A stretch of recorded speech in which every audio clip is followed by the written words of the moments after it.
the world and also intruder.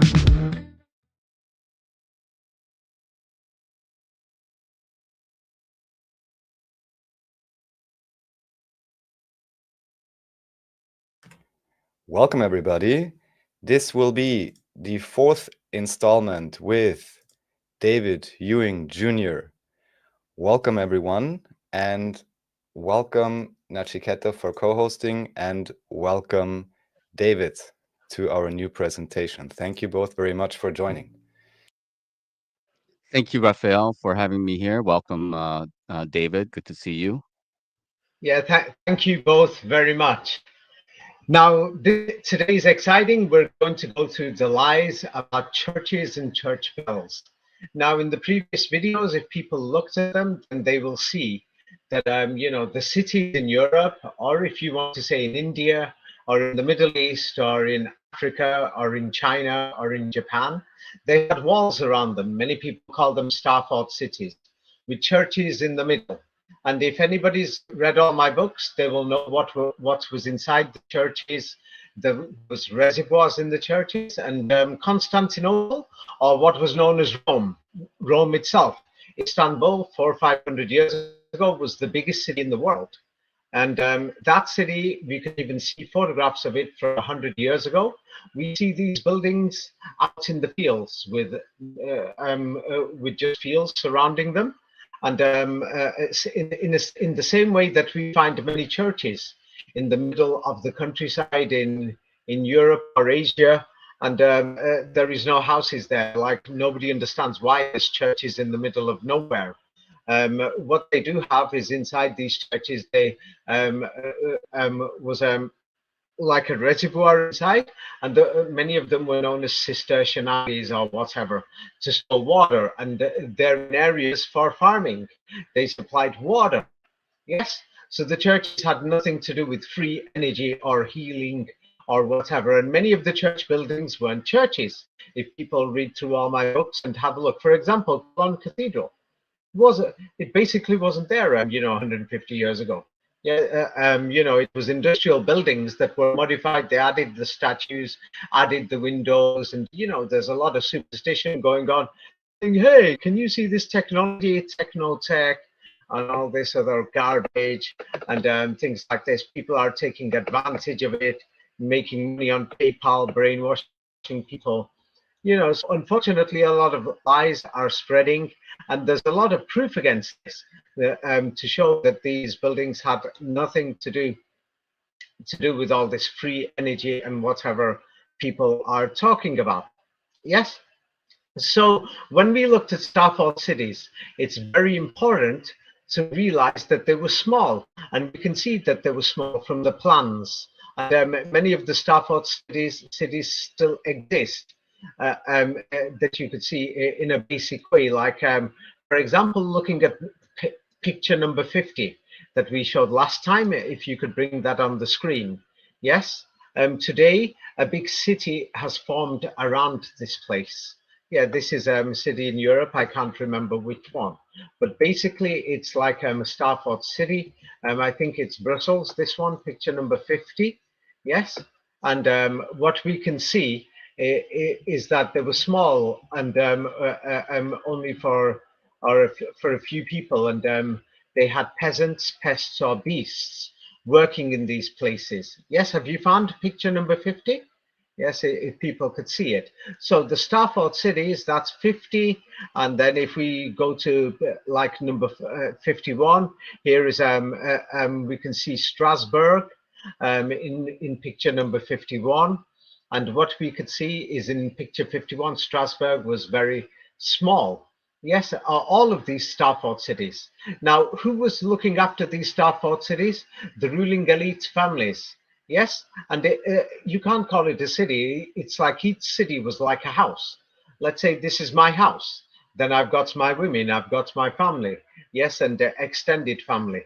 We've got everybody. Yes.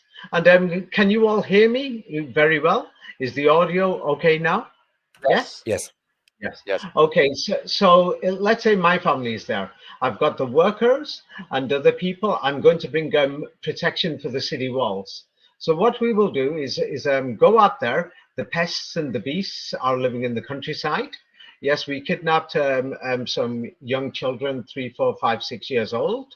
Yeah, call them Janissaries if you want. We castrate them so that they can't reproduce. It's called population control inside my walled area. And we don't teach them a language, just simple language, and we teach them how to fight. Now they are going to stay day and night on the city walls, and they can be an army if we need them to be. Like, for example, people in 500 years' time, they're going to say Europe and America had a war in Afghanistan. That's a lie. Raphael, did you have a war in Afghanistan? You are Mr. Europe. You live in Europe, Raphael. Did you have a war in Afghanistan? Yes or no? Well, Or was officially it it the was elite? mainly the, well, at first I would It have was the said people in power. would have said it was the Americans, but yes, of course, it's Not the even people. the Americans. Yes, It yes, was yes, the yes. people in power. Of course, you're correct. Yes, Yeah. yes, I would have So given a wrong answer. Nachiketa is an Yes. American. Okay, Nachiketa is an American. Hey, Nachiketa, Mr. American, did you go to war or was it the people in power? Did you see this war? Do you know anything about the war in Afghanistan, the reality there? Or was it the No, people in power? Yes, so in the the same people way, in power.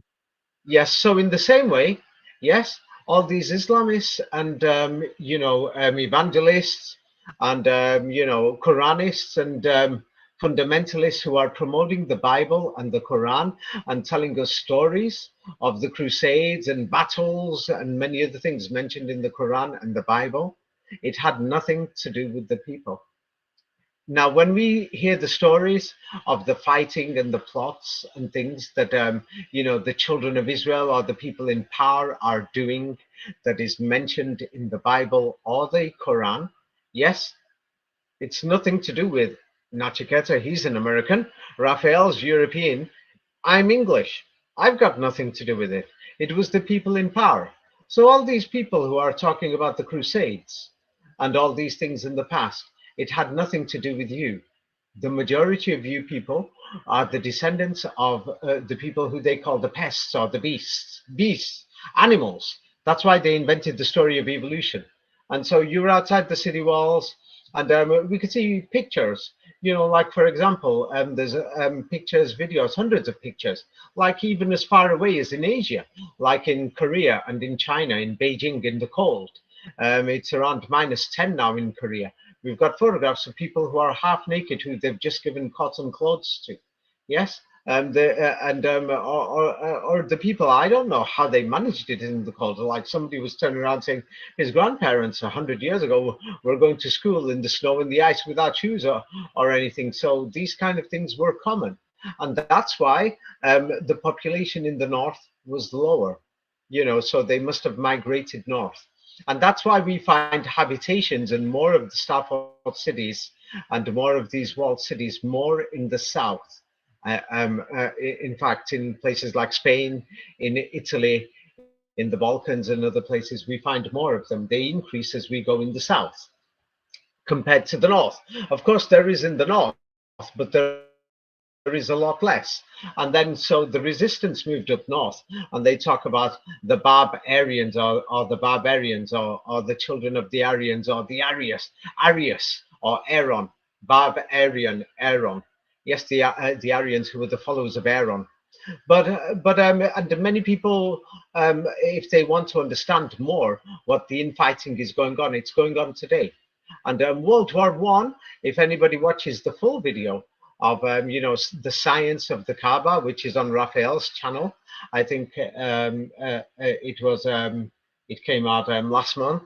If you watch the rest of it, the Germans, the Ottoman Germans, especially the German ruling elite, declared the Caliphate. Now, what is the Caliphate? People don't seem to understand what the Caliphate is. The Caliphate is the New World Order. It is the Moshiach or the Messiah, or however you want to pronounce it. The Messiah, the ruling Messiah. We'll have to go through this some other time, but what is the Messiah? Many people don't know. It's not, some people will say, it's the Jewish religion. It's not, because many of these people were orphans 100 years ago in a place called Poland. So that's why they're called Polish or Polishstein. Yes, or Palestine.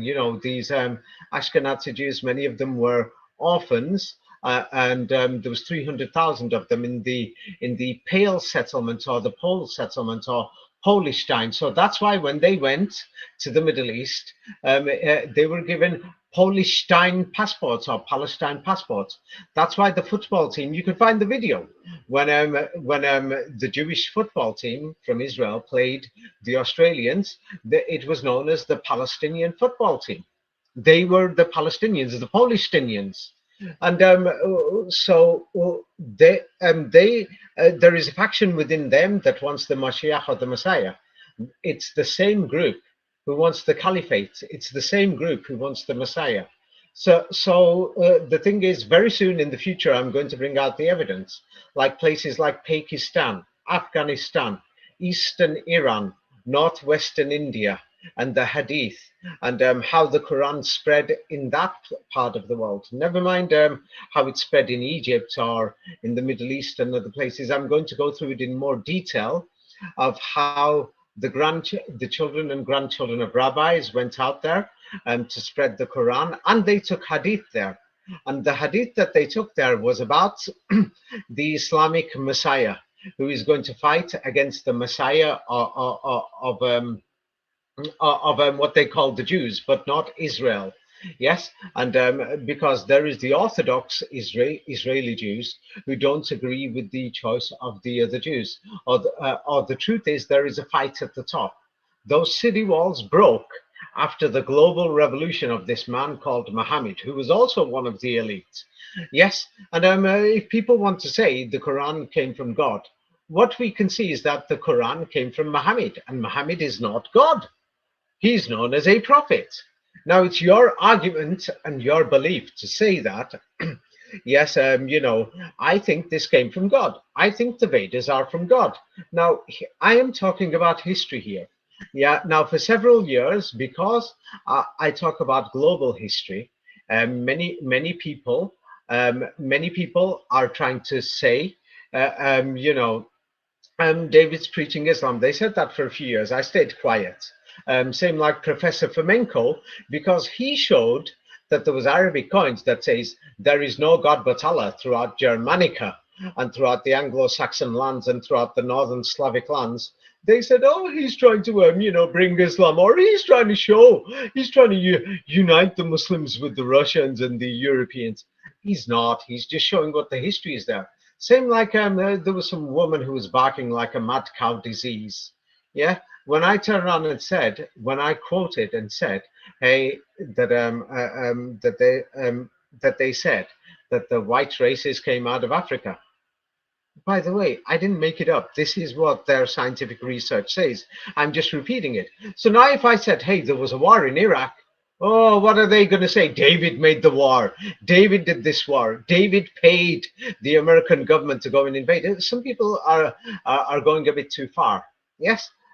Which is just ridiculous. So now it's very important to understand, yes, these star-fought city walls, because when the star-fought cities were destroyed, yes, which only the elites lived in and their families interbred between the families of the children of Israel, the children of Ishmael, the children of Abraham, the children of Noah, and many of the children of Adam, they in the top elite worldwide, they intermarried, as we could see from the Bible. The Bible is history. It's from within these city walls, and in these city walls, it's like I've got my house. That's basically my city. Let's say Strasbourg is my city. I'm going to have a few people to write things for me, to write down the family history, this and that, send letters to other cities. We don't really have books.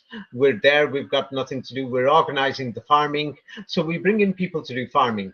And if some of these peasants, pests or beasts, interbred in the farms, yeah, we're going to kidnap and keep their children. So we've made a few laws for them, and that's written in the Old Testament.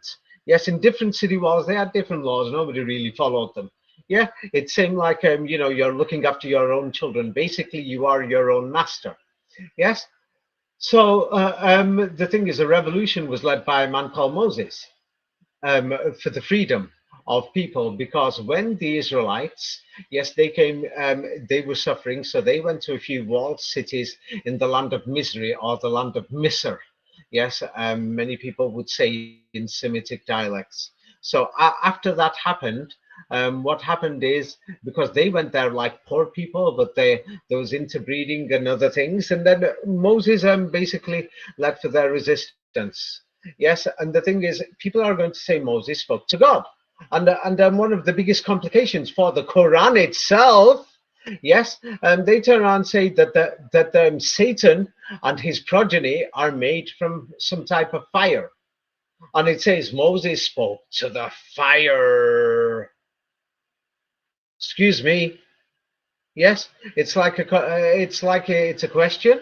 It's a serious question. So then we've got Jesus Christ. Jesus Christ led the second resistance, and he led it further. Yes, he was like the successor to Moses. Yes, but they've exaggerated his story. And people are going to say, oh, I know what Jesus said. Look, it says this in the Bible. Oh, David's against Jesus Christ. We cannot even find 1 hour of what Jesus Christ has said. Now, just my words in this interview that you're recording, you could write, there will be more words than we've got from the entire conversations in the entire history of the life of Jesus Christ. Now, the reason why I'm speaking like this, because how can somebody put their entire life and say, hey, I'm depending my entire life on, because I think this is what Jesus said? What? You don't even have 1 hour of his conversations. And they've given you some books from behind the wall cities. Oh, by the way, Jesus Christ had nothing to do with you. He was from royal blood. Now, there's some other idiots who are writing down, oh, Flamenco called them royal Christians. David sometimes calls them, the royal Jews or the royal Muslims. Get over it. What's wrong with you? Obama? Yeah, he was an American. So in 100 years' time, they'll say the whites ruled America. But Obama was black, wasn't he? Yeah, and they'll say members of Congress, they had that Somalian woman. She was black, wasn't she? Yeah, so the thing is, you could give whatever title. Before Jesus Christ came along, what do you call these royal people then? Huh? So I'm speaking like this because people are becoming ridiculous in defending these religions that unfortunately that have led to mass scale murder.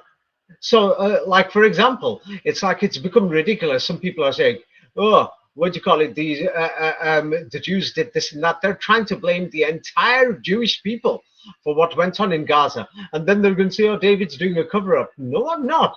Yeah, I've already said it's disgusting. Hamas, they work for the same people. Go and check it out. When the war in Croatia happened, the Americans mysteriously found all the Hezbollah fighters. They mysteriously found them all, and they were all working for the Americans. They're just a bunch of gangsters, drug dealers who Hezbollah is, and they work for the Americans. They went there into Krajina fighting the Serbians for the Croatians. I mean, what's that got to do with Hezbollah? Go and check it out. Then those same people went back to Lebanon, but they're firing against Israel. It's because these same people, at the princes at the top, they're playing games.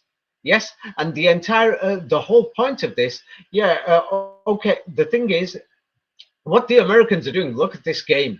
Yes, one, they're blowing up houses in Iraq. Yeah, the American army is still in Syria supplying weapons to blow up houses in Kurdistan. Then they're going to send these immigrants to Europe, Oxfam, and the Red Cross are ready. I've actually spoken to some Afghans, Iraqis, Syrians, and Palestinians, and do you know what they've told me? The Red Cross was already there when the war in Iraq and Syria started, and they had the buses and coaches ready saying, don't worry, we're taking you to Europe. ISIS is coming, they're going to, mess up your daughter. So people got scared and they just got on the buses, went to the tents and the camps. So then the Americans are sending these migrants and then they're saying, hey, look, yeah, my name's Mr. Vance, you're not listening to your people. Yes, oh, the migrants, you're not listening. It's because what they're going to do is bring in the smart cities. Yes, and then you're all going to be slaves again, pests again. You're going to be beasts again, or slaves again. The thing is, so Moses, Jesus, and Muhammad, they were freedom fighters. Now, the parts where God came into it, that who knows? You know what I mean? None of us have got any evidence for this. We haven't. So people are going to turn around and say, hey, What's his name? Baha'i. The Baha'is are very big in America. Many Americans are in this religion. They like the Baha'i religion. And then there's the Kitab al-Aqdas. It's a law book. Iceland has its law book. Then there is some Quranists who are going to bark and say the Quran is a law book. So what? So what? There's other law books. There's hundreds of them. It doesn't mean anything. You see? So I'm not going to push a religion here. I've just had enough. I'm not going to have it. People want to know who we are, where we came from. Why were millions of people living outside the city walls? Why? Why didn't they have a language? Right now, if people study in India, there's many villages and people can't speak an actual language. In China, there's many villages. Slowly now, they're opening more schools. In Africa, people can't speak languages. They know up to about 100 words. Unfortunately, humans can't speak a language until we're taught a language. Yes. Unfortunately, this is the reality. So then they're going to say, oh, look at all these churches. So then, the Tartarian movement came along based on Professor Fomenko's work. And so many people try to look at alternative history. And some people, because they're trying to make a name for themselves, I'm not. That's why, I will bark like a dog. Yeah, you could say that when I'm talking about history, because I'm not preaching. I don't care if anybody doesn't follow me. Yeah, I'm going to tell the reality. We can see that in any civilization, if we form any city or a settlement, the first thing we need is the water supply. Is this correct or is this false? Certainly correct, yes. Yes. So that is the most important thing, the water supply. Because you can't, especially if you've got clothes on and you're the elites. Yes, because at that time, the majority of the world was naked. So now we've got to figure out, why was the world naked? How did this elite know how to build cities? How did they know how to build the water supply? How did they know? In my book, Jerusalem is in Europe, I show the advanced construction of many of these church buildings and other things. And in my book, Science of the Kaaba, it's very important, because we will not understand the Messiah or the Mashiach without this. And there's many people who are going to say it's a Jewish conspiracy. So what? So somebody's got to rule the world. Are you going to rule the world? Let's see. Is anyone going to stand up and say, I'm going to rule the world, I can do it? Also, yeah, you could call him the Mehdi. Now, the thing is, they're fighting at the top who it should be. And they're from the same family.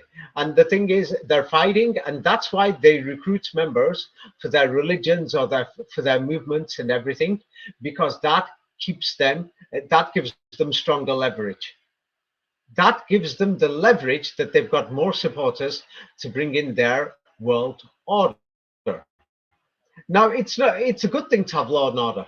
Yes, I like it that the police force is there to protect me. Of course, I don't like it when they abuse powers. So if some people said, hey, David's protecting the police. No, I don't like it when people throw bricks at the police. Yeah, but also I am aware that the state agents in many countries, like China, they openly admit it. In America, there's paid protesters, and in Europe, who pretend and throw bricks at the police. And they create these inside jobs. Yes, I've gone through many of these things in my book, The New World Order. But the main thing is we need law and order. And right now, the world is better than it ever was before. To be honest, in our side of the world, I would like to say a great thank you to the Prophet Moses, to Jesus Christ, and to the Prophet Muhammad. They've accomplished a lot, and we've got our freedoms. And so now the thing is, to maintain our freedoms, we've got to have a balance. Yes. Now, genuine investigation in history is what I'm doing. Now, I cannot decide for anybody. And I cannot say to you the Vedas are the word of God or not. I cannot decide for anybody and say, hey, it's wrong to have, yes, a global ruler. We already have a global ruler, the United Nations, and it's malfunctioning. It's a failure. Yes. So, because there are people in power who are playing games. We know this. If somebody reads my book, The New World Order, you will see that they're playing games, which is a fact. So now, the thing is, there is people in power. Now, they're going to say they're chosen. Now, for example, in the Quran, of course, there's going to be, people from Islamist and Quranist backgrounds who want to fight. Yeah, let them keep barking. It's not going to make a difference. Yes, in the simple oral Quran, when you translate it, it says God chose, or God selected, or God preferred the children of Israel more than anybody else. What's the difference between chose, selected, or preferred more than anybody in the world? Let's start fighting. Chosen doesn't mean selected. Selected doesn't mean chosen.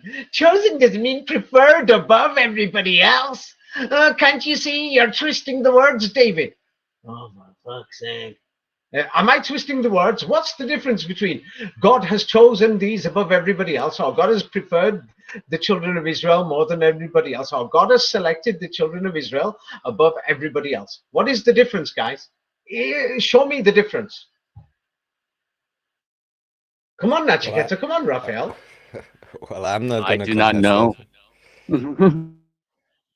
You don't know? I think you should join the Quranists. Then you will know. You know that there's a big difference because they've invented the difference. So the Quran is saying the same story like the Bible, that there is a group of people who we call the elite, and they've been chosen, selected above everybody else. The Quran says a similar story like we find in Judaism and in Christianity. Now, that's what it says. Now, let's say that God sent these messages, then that means bow down and obey, Buster, and accept this elite family. Now, if it's not God, then the question is, if you're a genuine researcher, you have to think that before royal Christianity, the same family was there. So they're not Christians. You would call them royal ancient Egyptians if you want, or royal Nephites, or royal whoever. Yes, this family. Yes, who's been in power. Yes, so we have to question, where did they get power from? And why is it that religion is connected to them? That all these prophets came from these families, children of Israel, children of Noah, children of Adam, or whatever you want to say, or it's connected to that one group of elite people. You see? Yes? And so why I've said before that the Quran has more of a better version in history, it's because when you look at the walled cities, yes, in Europe, what you could see is that there were small cities, and different cities, they wrote down their history, their family ancestry. And then when the walled cities started to collapse after the Renaissance, or after this, Sultan Muhammad came with the Germans and the Russians and stormed Rome. Rome was Istanbul, the biggest city in the world, when he stormed it, and other places. So many of these documents, yes, family histories and everything, were put together and compiled in a book. And that's called the Old Testament. And that was still being compiled in the 17th, 18th century and completed by the 19th. So that's what the Old Testament is, you see? And this family, some of these family, they say were chosen, that some of them even say that we actually are God, because they believe that they have the 33rd degree within them. And that is explained in my book, 33 Degrees. It's too long to go into here. So now what happened is, as these walled cities grew bigger and as they started to collapse, because this Sultan Muhammad, yes, with his Germanic allies and his Slavic allies, what they did was they went on a rampage around the world, blowing up these city walls. So from there, the Masons started to form. The Jesuits were already there. They were basically the monks who got castrated, but then the monks and the Jesuits, they really had to reinvent themselves after this Sultan Muhammad. Yes, and they became their aim and objective, the Jesuits became, was that their aim and objective was to convert Muslims. Yes, Raphael, Nachiketa, you both had a look at this before. Was that their original aim and objective? Hello? Yes. Raphael, Nachiketa? Yes. Yes, what about you, Raphael? You've studied this. Yes. According to Jesuit journals and other things, is this what they even admit themselves? Their objective was to challenge and to convert Islam. Yes. Yes, totally. You showed the slide where it clearly says a mission Not to where the Muslim. I showed it. No, you're showing is the it what slide from the Jesuits Jesuits, from Loyola University or whatever it is. It is a mission to the Muslims. Their prime objective was to convert Muslims. Yes. Yes. So the Jesuits are an organization. So we know that they started off from monks, and then, of course, they've reinvented themselves, and a lot of money is involved. And then there is the Knights of Malta, who were involved in Malta, and the Jesuits were involved there. And from there, they were printing Qurans in the 19th century in Arabic, and they were sending them to Egypt to get packaged, and they sent them to Saudi Arabia for the early 20th century, so that people could learn the Quran throughout the Middle East. People can check that more themselves. More information about this is in my book, Science of the Kaaba. Oh no, the Quranists are going to say the Quran came from God. Oh, and it's the word of Allah. Yes, and things like this. Yeah, no offense, but you're willing to believe that. Some people believe that that a rat is their god. No offense, but they believe it. It's their choice. Some people believe that God is inside, a monkey or an elephant. They believe it. That's their choice. You see? Now I'm talking about history, so I've been kind to them before, but now I'm saying it openly. Sod off. Yes, leave your comments and bark, but nobody cares.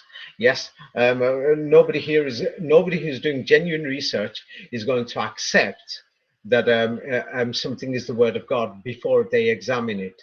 You see, yes, and yes, many people have been brought up into it, and if they believe it, once you believe it, that's your choice. And the thing is, trying to force it on people, that's wrong. So now back onto the churches. So these churches are inside the star fort cities, and what we can see is that inside these star fort cities, they're not churches. They had water at the bottom of it, and the water came out in pipelines.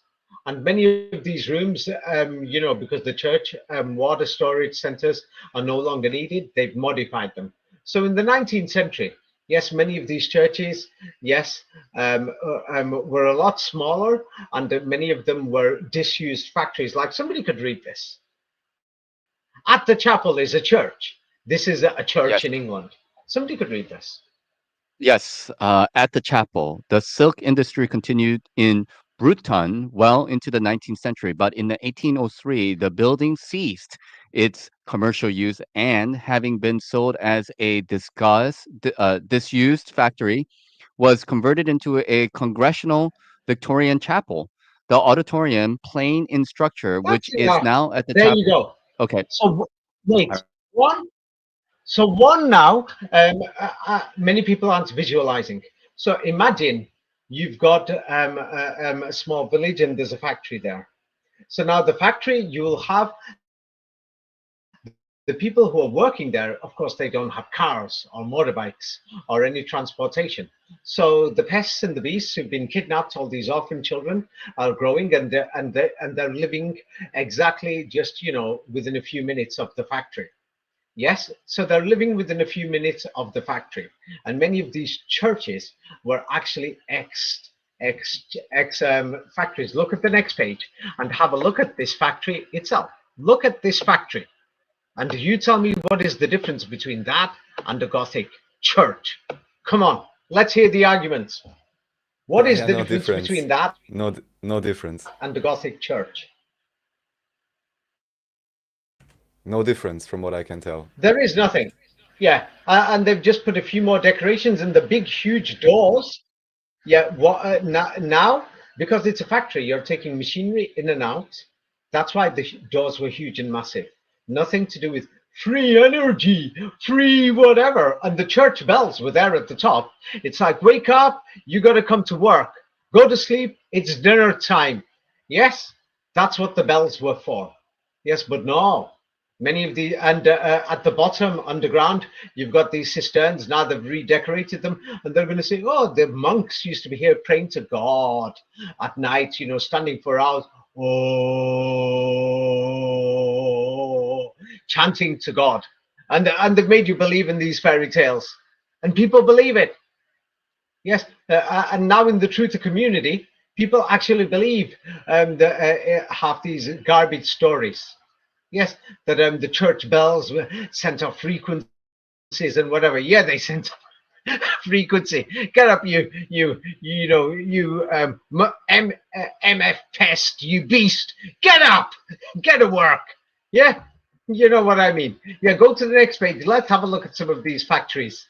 Yeah, And you can have a look. Yeah, there's no difference between these and many of these other churches with their church chimneys and their chapels and whatever. Yeah, can you see it? Yes, and the color of the buildings, and they were just factories. Yeah, but nobody wants to consider these things. Now go on to the next page. Yes. So people talk about, on the next page, and many people are not aware. We've been using gas for a long time. Yes, even in the 19th century, there were gas lights, gas that was pipelines and everything that were lighting the streets in Constantinople or Istanbul or in Paris. You can check many of these things, and it was pretty advanced. So somebody could read out what this building is. This is another building. This is figure 12, view of gas buildings with the characteristic chimney after maintenance with the main entrance to the present church. Now, the thing is, this is a small building. If it was bigger, now look at the sides. Can you see the sides are similar to if the building is bigger? The side walls, and then you just put windows there. What they've done is modified many industrial buildings, but that church didn't have many people. So, it was a Protestant church, I think it was. It didn't get very far. So, therefore, they didn't need to upgrade it. Others, they upgraded them, decorated them, statues, made the windows with the round circular windows, many other things, etc. And the thing is, go on to the next page and let's go through a bit of this, examine this, Protestant or Anglican church, because they were still doing it in recent times until they stopped after the early 20th century. But that you could see that the system continued. And then when you go into the past in the 17th and 16th century, that's when you begin to understand, oh my God, a lot of these were actually industrial buildings, not just water distribution buildings like this was a gas building. So somebody could read this, including what the figures in the diagrams are, and pay attention to underground of the building. That's why in many of the Yes. churches underground that we found what they call, underground chambers and everything. And many people are thinking, what were they for? And they filled them with skulls and bones, because once you storm one city, yes, when the Crusades happened, another thing, two sides fighting each other, the followers of Jesus Christ, Muhammad, and Moses fighting the other side, they turned around and thought, we have to kill the peasants, the pests, yes, who are working in the farms, because these pests are clever. They can speak. This Mohammed and this Jesus Christ taught them languages. They know the science, our science, how to build houses. They're going to learn our secret technology, that they're going to be our equals. That's why they started killing them. My book, Skulls and Bones, goes through this more. But somebody could read this. I think it's my turn. Figure 11, diagram of the diagram of the heating and ventilation of the Protestant parish house of the Assumption in Schwinkirchen, Bavaria. A storage. Bavaria, yes, a heat in the summer, heating the building in winter, source 30. Another example of a limited interference in the structure of the historic building, but on a different Heating the basis, building without in winter, yes. without incorporating a separate box structure, is the conversion of the former gas plant in the center of Birmingham, England. It was transformed into the Anglican Church, now known as St. Luke's, Gas Street. For the purpose of this alteration, a former gas retort house was used. This is the last remaining building of Birmingham's first gas works. Okay, go to the next page and leave it on the next page. Yes, so now on the next page, what we did is, on the next page, we can see the pictures of the gasworks.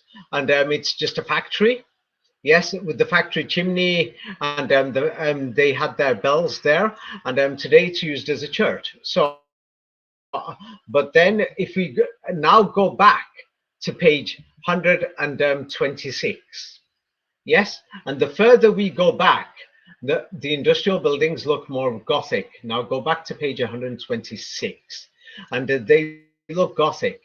And so the thing is, because the construction and the bricks and the location and the type of building or how big the industrial building was. And so what we can see is now going to onto page 129. Yes, what we could see here is from the diagram in figure 11 on page 129 is the storage in heating of the that they're storing heat and other things through the water mechanisms or whatever. So the central heating system of heating water. Yes, and the Quran mentions the story that these church or industrial buildings that we find, many of the old ones, that King Solomon built them. This is in my book, Jerusalem is in Europe, that the Quran mentions the story for the older Gothic building with the arches and the rib arches. Yes, that that there were buildings that boiled water and things, and that's where the central heating system was. Yes, and they must have had that for centuries throughout Europe for the ruling families, and the ruling families were the only humans around. Everybody else was was an unevolved animal. Now you can check through hundreds of buildings like this throughout Europe. Now go to page 131. And somebody could read page 131. Yes. This is from academia.edu. The architecture of the town wall gates and towers in Bystrica, 1843, at the same time as the demolition of the Klotska Gate, the Regerska Knights Gate was converted to an evangelical church bell tower. Now let's go to the next page. So here we have, yes, we have this Knight's Tower. It's the big picture, the research gate, the big picture on the right-hand side. Yes, if people can see it, if you can enlarge that so that people know which one, and then there's the other towers. But the big, yes, that's the one. Yes, that is the tower. We've got many of these church towers everywhere. Yes or no, throughout Europe? And the bells are ringing. Yes or no? Totally. Yeah. Do we all have around. them throughout Europe and America? Yes, certainly yes. And what we've got is, evangelists, yes, going crazy. Yes, going crazy, saying, oh, this is our European history. This is, no, your ancestors were peasants. They were animals. They were outside the city walls. Many of these towers and other things, church towers, knights towers and other things, they had nothing to do with that. They've just put that, chimney, not chimney, the pole on the top or the roof on the top today with the weather vane. And then there's going to be some superstitious idiot even in the research community. Oh, look at this, these crosses and all them. They had to do with free energy and whatever. The tower was part of some wall or something. And if it wasn't part of a wall or whatever, yes, it could have been part of a factory. Many factory towers have been converted, and they just put bells inside them, and they look like church towers. Yes or no? Doesn't it look very Christian to you? For sure, for a modern historian, certainly.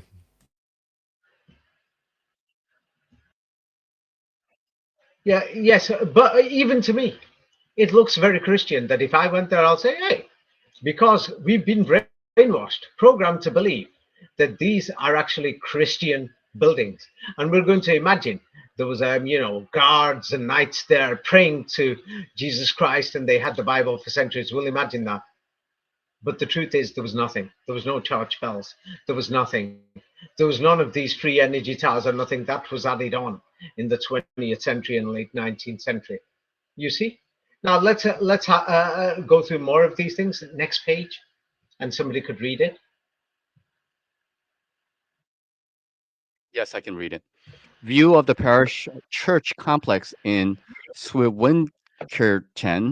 View of the parish church complex in Schwinkerchen. The barn converted into a parish house on the left. Boguslaw Walzetska. Okay, you basically got it. Yes, you'll find hundreds of these things. Now go on to the next page. So when we go on to the next page, it's got a clearer picture. Yes, people have invented it. The history. Here they are today. And they're going to tell you, oh, we've been celebrating and doing these things for centuries in Schwindkirchen. It's just a barn house where their ancestors were peasants doing the farming for the elite families. So now the descendants of the peasants have kept this up. You see? Yes, because it was converted to a church when it was no longer needed. What does that look like to you? I've got slaves, yes, and they're working as peasants doing the farming. They only get the limited produce. They're treated like animals throughout the Middle Ages and the Renaissance. And now that after the Sultan Muhammad storms Istanbul, Constantinople, where the church was based, after this, the elites lose power. And then, the system in the countryside breaks down. The peasants start to get clothes. They learn languages. So what are you going to do? You're going to give them a fake Christianity in the 19th century. And now they've started to think, hey, this is some sort of religion. Can you not see this? Can you guys see this or not? It looks like a joke to me. Go to the next page and let's see how this barn looks out today. Look at the next page. It's even better. Here is the same village today. It's even better, these barns. Oh no, there are Christian churches with church bells. Ding, ding, ding, ding, ding, ding, dong. Ding, ding, ding, ding, ding, ding, dong. And everyone's going to say, they've had church bells there for centuries. Oh, it was free energy. Oh, don't you know at the top of there was like, the weather vane thing there. Oh, that had something to do with free energy too. It's some healing powers or processes or whatever. It was the barn. And because now you've got since the mid 20th century, we've got intensive farming, and they force people off the countryside because now the big farms and big landowners control all the farming. You don't need these pests anymore. That's why we had all these wars until World War I, II, and everything, and burnt all the countryside. Can't you remember? We did that too. Yeah, destroyed everything. After this Sultan Muhammad and the Crusades and his Protestant Reformation, collapsed the elite. Well, we got you back, and now we've got you under control in the cities. Yes, and we're sending all the immigrants over, and at the same time we're going to pretend and say, oh, my name is Vance, I'm the Americans. Oh, we are a genuine government, Donald Trump and the boys, we really care. Hey, you Europeans aren't listening to your people, there's too many immigrants. We're going to spend half a trillion more on AI, so that then you could bring in more cameras, more security, microchips and everything, so that then the migrants will stop coming. But we're sending them, blowing up their houses in the Middle East. Or we're going to steal their country called Gaza, and already there's 150,000 on their way to Europe and America. Or we're sending the migrants. You see, yes. Don't worry about it. We're not two-faced. Now here, so there's other people who are going to talk about Constantinople. Now my book, Jerusalem's in Europe, shows how many of these mega water reservoirs are underneath Constantinople, because people are looking for an advanced civilization in the past. And on the next page, what we could see is a basilica from, the Roman Empire. And this is in Constantinople, in Istanbul. So now what they have done is, they've made you believe, yes, these free energy people, because they're looking for an advanced civilization. Instead, they're going to say, look, these crosses at the top of the thing, they had something to do with ether energy, free energy. The ether has got something to do with the Torah. That is why they say the Mahdi or the Mashiach or Mashiach, however you want to pronounce, he's going to reveal the true Torah or its true meanings. And that's why the Quran itself also says that the elite, or the children of Israel, who are the real Israel, I don't mean people who are brought up in Judaism, that the Messiah is going to bring out the true Torah, and it's got something to do with the ether. Yes, but anyway, somebody could read this. This great ancient church, one of the oldest churches in the world. Yes. This is the entrance to the Basilica of Maria degli Angeli e dei Martiri, created on the site of the former Diocletian bathing complex and adopted for the sacred function following the design. Well, basically, you've got it. When you say when you have a bathing complex, you've got to have the water storage facility, the building. Yes. So these are supposed to be like older than the Gothic churches, or some of them were built around the same time.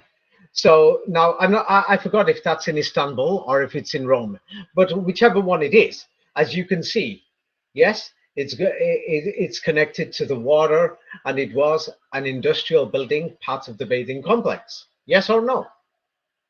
But today, go on to the next page. It's a great church. They've redecorated a water storage building, part of a water bathing complex. Have a look at the next page. Yeah, they modified it, starting during the Renaissance. Oh, by the way, some people are going to say, oh, the Renaissance, the pests and the peasants, they never saw it. This is described in my books, The Last Crusade and Skulls and Bones. The Renaissance, none of the peasants, or the pests, 90% of the world's people never saw the Renaissance or anything. In the same way, 90% of the world's people did not see the war in Afghanistan. They don't even know. It's because it had something to do with the elites. So what they were doing is redecorating and preparing all these buildings while the war is going on the outside. Yes, as the Jesuits and the Freemasons, yes, the Freemasons had to develop, and they had to invent new languages, because this movement of Muhammad went around like fire, and he overturned the old world order. And he used, or what was said about him, yes, was that he used, poetic language to actually teach people a language. That's why the Quran is in rhythmic verse, even though it's not exactly poetry, but it's poetic. And when you're translating poetic things, yes, it's very simple. But no, many of these Muslims, Quranists especially, are going to say the secret amazing meanings to just simple sentences that the world understands. And these priests, yes, they want you to follow them and things like that. And they've got their own meanings, but the meanings are simple. Even Gleb Nosovsky and Fomenko have clearly stated it's a clear book. It's a simple book. I've even said the same. It's a clear, simple book. But no, they're trying to make it difficult, to make it sound special so that you convert.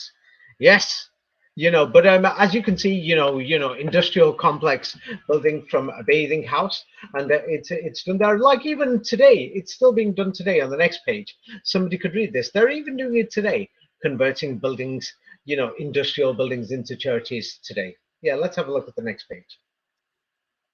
Yes, the Presbyterian Church, Queens, New York, established in 1999 as a result of the adaptation of the Knickerbocker industrial laundry.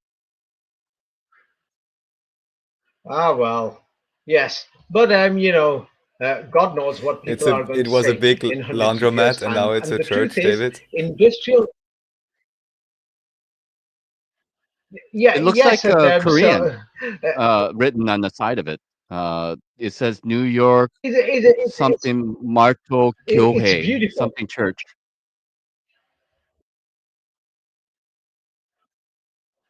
Yeah, maybe a lot of Korean people go there. And the truth is, I'm not going to lie. I actually think that not evangelists, the preachers, but evangelical Protestant, Presbyterian Christianity, even though the history is a fraud, but many of the people are nice. And the thing is, they've tried to form a society around it to help people who are on drugs, alcoholics, and other things. And it's nice. Religion is nice, but it doesn't mean it came from God. In the same way, it doesn't mean that these church bells were made by God, or they came from God, or it had anything to do with free energy or anything. Now, the thing is, if we don't agree with somebody on some of their religious beliefs or something, then the thing is, we could discuss things nicely, and things and exchange information. But the thing is, I'm talking about history. I'm not here to preach. So if anybody is preaching, I've told them to sod off in a polite way. Yes, you know what I mean. I'm not interested in preachers or monkeys. Yes, I'm very sorry. Yes. So the thing is, the next page, and so we're always hearing about it. Yes, that everywhere. Yes, in every city, companies come and go. That everybody knows that the companies, they offer you jobs 10 years, 15 years, they go bankrupt, and so many industrial buildings like this is. It's costing billions of dollars. So we always modify industrial buildings. Yes, we're always modifying these things. So now on the next page, and the thing is, you will find hundreds of reports about this in many universities, and you could find them in many town halls. On the next page, yes, here, yes, somebody could read this, and there's many papers. People could Yes. study this for years. This is This from paper, Sayendo.com, Churches from Former Factories. This paper focuses on architectural transformations of some post-industrial objects into sacral functions. yes, there's hundreds of reports of this, and it's happening everywhere, not just in Europe. Like, go on the next page. Here is in Latin America. And so we've been doing this for centuries, that many of these industrial buildings that were inside the city walled areas, that they weren't for the big industries. If it was like in the 16th, 17th century, it was like for the elites, like my family. And the peasants' families didn't enjoy this beautiful water or the hot water and things like this. The water was used for farming for my family, and in the same way today, the rich families waste food, their extravagant weddings and everything, and other functions, and all the time throwing away these things. And the peasants and the poor have like $50 to live off, or €50 a week, and they buy the minimum food. But here is just a classic example. You'll find thousands of examples, and if you study the history of many of these buildings, you go into them deep, all these alleged cathedrals and everything, nothing to do with free energy and bells. Somebody could read this. Yes. Yes. It says Bolivia. Bolivia. Yeah, Bolivia, pre-national state of city of Potosi.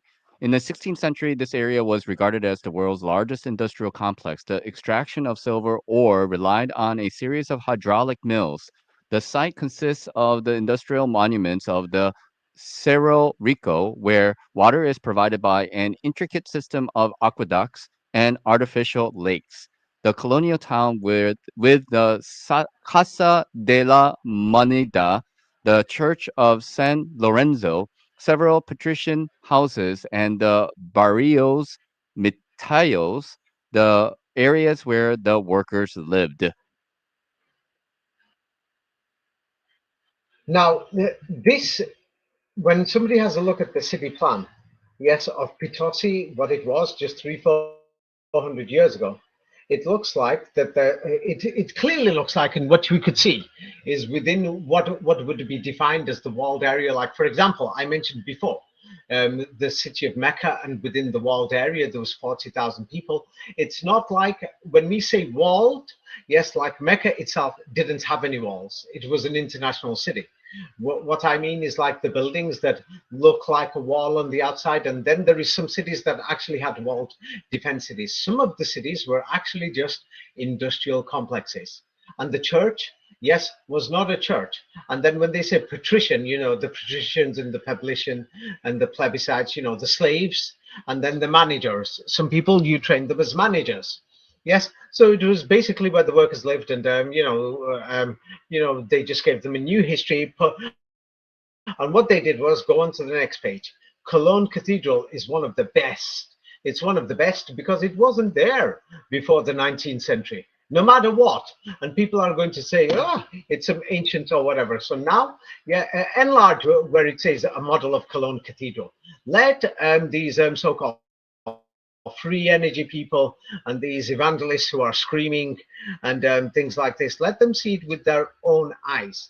This is Cologne Cathedral, a model of it. And then let's look at some of the statues. Now you don't have to enlarge it. Let's look at these statues. And so people are thinking this is actually from the. People think that these statues, now zoom out of the picture. Yeah, zoom out, and people can see People can see the statues, and people will think these statues are amazing. How did they do them in the 15th century or in the Middle Ages? Sorry, they made them only in the last 100 years or 120 years. Yes, these statues. Go on to the next page and you'll see some of them. Yes, some of them that we think that you could see somebody's, ace or the backside and other things, and what you could see is dirty body parts and everything. Unfortunately, these things were put there only in the last 100 years, and they were still decorating these places in the 1930s, 40s, and 50s. Many of these churches and cathedrals throughout Europe and America. It's because, go on to the next page, and this is the best part for the free energy. For the free energy and the church bells to do with free energy, healing, and whatever. There's no church bells. The buildings aren't old. They're building this place. Here is pictures from 1855. And because the 19th century, if anybody reads my book, Napoleon didn't exist. Yeah, the 19th century, they duplicated the history and they've added on and made the century look later. So that would make this photograph and the timeline for that place there, which is in the heart of the industrial complex of that city. Yes, it's in the middle of the industrial estate. All the other buildings were like the industrial buildings and the administrative buildings. It would mean that that photograph is probably 1880s. Yes, even though it's officially 1855. Yeah. So this free energy and everything wasn't there, and all these people who are saying church bells, free energy, blah blah blah, liar, liar, liar, liar, liar, liar. And the towers had everything, and the windows and everything, liar. Oh, the windows had all this free energy, and they had all these liar. Stop lying. You will find this about you will find hundreds of pictures, many, that's just one, you'll find hundreds of all these cathedrals and churches throughout Europe. In the 1920s, the modifications that happened in the 1930s, I'm not talking 1,000 years ago. Now go on to the next pages. So now people are going to imagine Gothic cathedrals and everything. So now the first floor was already there. It was part of an industrial building. So they built the second floor. They built the towers, the free energy towers. All these people are saying, liar, free energy, prove it, you're just a liar. Many of these people have got their huge PayPals, or they're looking for followers or likes on Instagram, TikTok, saying, hey, there was an ancient civilization, Tartaria. Liar, this building's not ancient. Liar, that tower was put there recently 100 years ago. I don't see no free energy coming from it. Liar. Yeah, even the towers weren't there. They put the bells in the towers. Ding dong, making noises. Liar. I don't see no energy coming from there. Now, Nachiketa Raphael, if you believe that these buildings had something to do with free energy, and the bells especially gave off frequencies or something, and it had something to do with free energy frequencies, the bells, please speak up now. I'll let you speak up. I don't have an opinion about it either way, so I'm just here to learn. What I will say is the idea, of course, is popular. What should be noted, and what I always found fascinating, is that at least the decorations, even if they were added later, both in terms of the ornamentation of the stone and also the windows themselves, at least they have what they would call cymatic patterns. So doesn't mean it has to do anything with free energy, but at least the patterning and so on is very intricate and seems like, oh, let me put it like this, it seems to follow sacred geometry. Yeah, let me just say that. Sacred geometry, that's the answer. So that's the answer. So there is, I wrote the book Science of the Kaaba. Yes, and many people will say the Kaaba is Islamic, but it's got to do with, the tefillin. The tefillin is also in the shape of a cube, and the sacred geometry, the 33rd degree and the cube and the tefillin that's written in the Kabbalah books, that God himself wears a tefillin or a cube, and the cube is based on the sacred geometry, and it's the 19 of the flower of life and everything. I've gone through that in the Science of the Kaaba. So they put all these things there because they know that these decorations are beautiful, and indeed they are beautiful, they are amazing, and they're intricate. The details are so amazing, it's unbelievable. But guess what, guys? These towers weren't there. You can study them for hundreds of churches. Today is the first video, so I can't go through hundreds. People could do it in their own time. They weren't there. They weren't there. They didn't exist. Many of the towers were added on. Yeah, so unfortunately, these bells, frequencies, whatever healing, these people just talked out of their ass backside. Yeah, and what they've done is they've misled and fooled many people.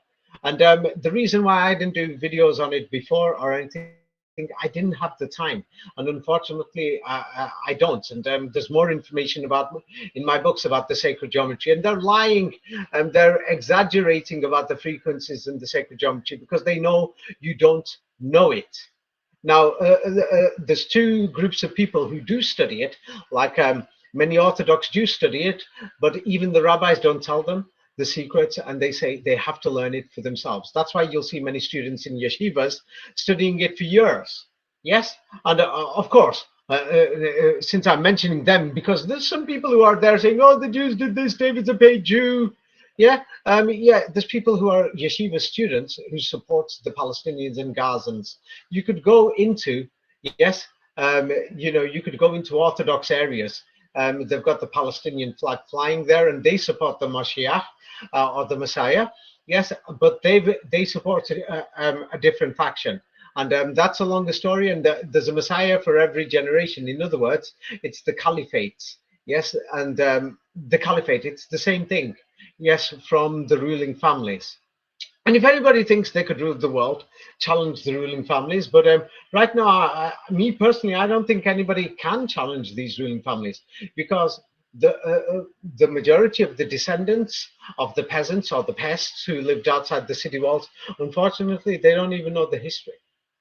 And even in the Truther community, yes, they believed when these Tartarian videos went round about the free energy and the towers, they believed all this garbage. Yeah, they believed it, but these churches, many of them weren't there. They were like one-story industrial buildings. Oh, my book, Jerusalem is in Europe. That even shows it. Like when we look at Cologne Cathedral, the first floor is exactly the same as, another similar industrial type of building that's on Temple Mount in Jerusalem. Yeah, in Israel, or in Al-Aqsa Mosque complex in Al-Quds in Palestine. I'm using both names because I'm not on anybody's side. Yeah, use whichever name you want. And what you will find is that there is a one-story building there, and I don't have time to see it, but Raphael, you read that book, and you can see in this picture right now, the first floor of that building is exactly the same like what is there at that mosque known as Al-Aqsa Mosque. Do you remember that? Do you recall that? Just the first Yes. floor. Hmm. Yes. And I pointed this out in my book, Jerusalem is in Europe. And that some of the original decorations that have not had the modifications on and the extras added on is in that building, which is in Jerusalem. Yes. Or in Al Quds. Yeah. And Quds in Hebrew is Kadosh. Yes. Which means holy. Yes, and things like this.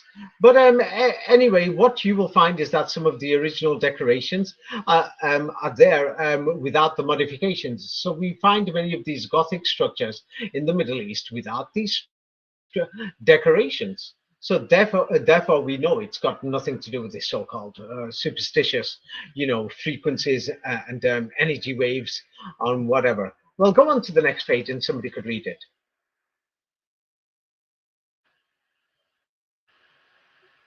Must be my turn. Someone posted on bells. There is more evidence. According to folklore, the bells were rung to keep the evil spirits at bay. They hate that sound, so it wouldn't necessarily be a healing effect. Yes, Should I but continue? anyway, this is from a Tartaria group. Yeah, no, wait. This is from a Tartaria group on Reddit. So people are discussing, and many people believe it, and the other people believe the history. Yes, the bells were there to keep the evil spirits. No, the bells didn't even exist in the past. It's a total scam. It's a total fake history that the Jesuits have written. Now continue. Yes, in Instagram Tartaria groups. Yes. Instagram says not a word was spoken. Not a The word. church bells. Not a word was spoken. The church bells all were broken. Not a word was spoken. The church bells all were broken. 432 hertz. Heels. Let's 5. Yes. Yes. So basically, for that video, go on to the next page. Yes. And so there's many of these videos. They're claiming that these bells and these sounds in these churches, it echoed through the arches and everything, and it caused healing and all this. It's just garbage. Yeah, I could turn around and say, when somebody in the future, I could say, do you know toilets when they flushed? That was in the toilet. They're lying. That was advanced technology. The water sound was healing. Yeah, and it didn't make the shit come out of your body. It sent it back up your ass. That's how dumb these people have become, and they're making so many of these videos, and they're saying these things. Yes. But the main thing is so they pointed out something in the title in the previous page. They said the church bells were all broken and removed. Thousands of them, they removed them. It's because when they moved the factories to the Americas and to other places, and when machinery was stolen with the Germans and the French fighting, the Serbians and the Croatians, the communists, and the Western Europeans, the French and the Italians, and people were fighting. They always stole each other's machinery and other things. But let's find out what these bells were actually for. Yes, and we'll go through it because, it's better not to have superstition. So now here is the next page. And so somebody could read this and first enlarge the picture, the next page, and read also what they've written. Let's just have a look. This is on TikTok Tartaria groups.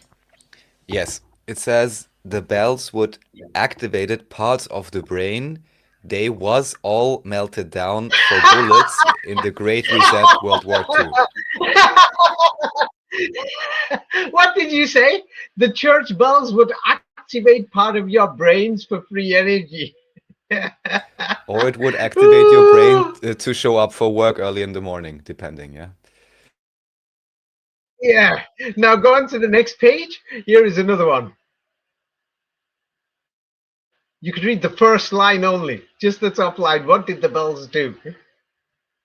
Replying to at Luke, church bells resonate with purity and grace. Tartaria, hashtag Tartarian technology, Yeah, Tartarian, come off it. structured water. So they were resonating sound and all these things. They purified you. It's just becoming a joke. They activate your brain. Boom. Yeah, humans have got some amazing psychic or brain power that connects with the ether and the atmosphere, and that's what the church bells were doing. Don't you know? You believe it, don't you, Raphael Nachiketa? Don't you guys believe it? Well, let me put it like this. So, certainly, all frequencies do have an effect. The human capacity is very great. However, this does not mean that the bells were made for that purpose. But these people are trying to say that they activated your brain so that you could be more intelligent, and so that it gave you healing and free energy. This is what they're connecting it to. Well, let's have a look at what sort of freedom it gave you. Yes. Next page. Somebody could read what do you call it? Yes, it could read this. Yes. And they're sharing all these things on Facebook, on TikTok, on Instagram in Tartaria.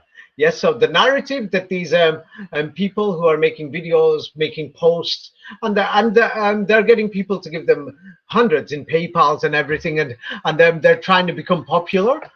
This is what they're all saying. Let's read this. So this is about exploring the mystery of Tartaria, unveiling the Tartarian bells. The narrative explores the idea that these bells were not merely for ringing, but were part of an ancient technology used by the mysterious forefathers, I guess. Oh, No, here it's it on the says, bottom. yes, The next were not paragraph. merely for ringing, but So were they're part of saying an ancient the technology so-called, used by the yes, mysterious Tartarian Empire. Yes. Ah, So now these church bells, they were not just for ringing, but they were the ancient technology. And so what they did was they removed this technology from everyone. Let's go onto the next page.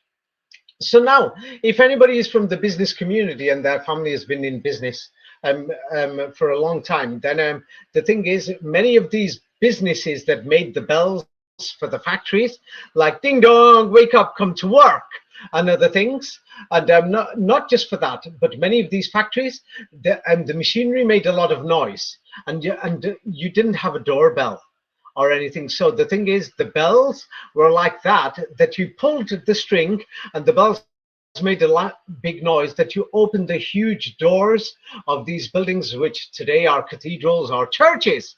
So you did that, and the horse and carts and the wagon brought in the goods, you see. So, and many of these bell makers were still working and making bells in many countries in the world, like in India, in China, all over the world. They were manufacturing these bells. Yes, okay, in Europe they removed them, but in many third world countries they were still using them in the 1930s, 40s, and 50s and 60s. So here is from a factory in Europe in the 1880s. Many of these factories were there in the 20th century. If they weren't there, then somebody could say, oh, they falsified the history. They were there in the 1920s, 30s, 1940s, 1950s, 1960s in China, and 1970s in China and India, because you didn't have anything to wake the people up to come to the factories. You see? You didn't have anything. And still many people are using bells in many of these places. So here we have, go on to the next page. Yes, and we have these strange towers in the middle of town centers that are surrounded by huge buildings that nobody can understand, that they're thinking, oh, these are classical techno tech, whatever, and they've put some decorations on the top today, and people are thinking, oh, don't you know that's to do with free energy? It activates your brain. It's sending you brain waves. It's Tartarian technology and all this stuff. You know what I mean? So this is one of the belfries where they put these bells. Yes, and so the bells on the previous page, those bells were made for Kortrijk Carillon. Yeah, if you go back to the next page, last page, it says Severin van Aerschot. Yes, 1880, and those bells were only made in the 1880s. Yes, that there was the tower there, and so that tower, you could see the delivery coming from a distance. You open the walls, people moved out of the way, the workers came to unload the goods or the raw materials. So you rung the bells. The number of times that you rung it for, you knew who was for what. Do you see now? Or you can't see? So now, let's go on to the next page. So now, the same company was making bells, and so when they removed some of the bells, some of these old bells are there. So they have the dates on, yes, and many of the and when they changed the calendar. So that's how we know many of the bells were made recently. At the next page, they have the dates on with the updated calendar, 1856. From St. Joseph's Church in Brussels. So that means St. Joseph's Church didn't even have a bell realistically until the 1880s. And then when we look at St. Joseph's Church on the next page, yes, yeah, on the next page in Brussels, that you could see that it's not really a church.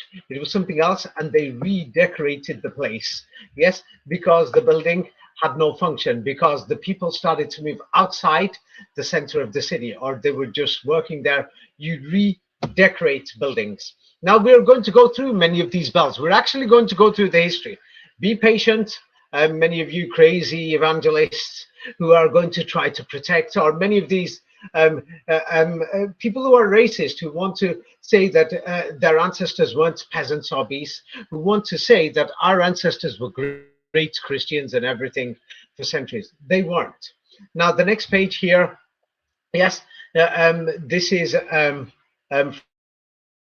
from a basilica, and it's made by André Louis Jean van Aerschot, 1849, the great bell of the Saint Martin Basilica in Halle. Yes, so we know from it that it's from around 1849. So that dating is 1849. They've already added on years, yes, in the official timeline. So when was this 1849? It was somewhere in the 19th century. Somewhere in the 19th century, St. Martin's Basilica, whatever the original building was. Have a look at the next page. It looks amazing. Yes. And so St. Martin's Basilica, yes, it looks amazing. It was only around then that they put the bell there, and they redecorated the cathedral. The history is actually there, that they redecorated it and everything. And so let's actually go through the entire concept of these bells in this cathedral. Now, somebody could read it on the next page. Yes. Carillion. Carillon. The carillon is a musical instrument of bells, typically housed in a purpose-built bell tower or belfry. A carillon consists of at least 23 harmonically tuned bells. The cup-shaped bells are hung fixed in a frame, what a campanologist would call dead rather than swinging.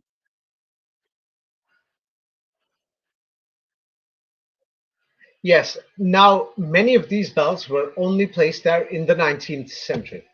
They weren't there before. Now, let's have a look at the factories. Next page, and you will find these factories. Yes, that many of them have the date, 1849. Now, the question is, when was 1849? Was 1849 in the year 1900? It's because they played with the calendar. This is in my book, Napoleon Did Not Exist, and Secrets of the Kabbalah, how they modified the year 1900. Because many of these factories were, and the dating doesn't make sense, because they were still putting some of these dates on, 1850s and 1860s, in the 1910s and 1920s, which doesn't make sense. Here are some of the factories that they were making them. Yes, and so when the war started in Europe, yes, what they did was they took many of these bells and they used them for bullets. But we've got many of these factories, and many people's grandpas worked in these factories in the 1920s, 30s, and 40s. Yes, and even in the 1950s. So no matter what, all these evangelists and preachers are going to say, no, it's not true. Oh, no, it's not true. In our Europe, our ancestors, oh, they've been going to church. Our history is Christian. No, it's not. This system never existed. Yes, many of the bells were only made in the 19th century, and they were made for industrial purposes, and then the buildings were repurposed and remodified. Yes, and I'm here on the next page. So they had all these child workers who they kidnapped and everything. And on the next page, we could see these children who are working, teenagers, making many of the bells. There's hundreds of pictures like this, and things like this. They're making the bells and everything. So many of them were made recently. And in fact, the next page, somebody could read this, the next page. Yes, they're going to say refugees, Yes. but basically slaves. Yes, people who were running from the wars. Yes, somebody could read this. Yes. The first reverberatory oven had a capacity of approximately 7,000 kilograms. In Ah, 1855, you've missed a the... page. Oh, You've really? missed a page.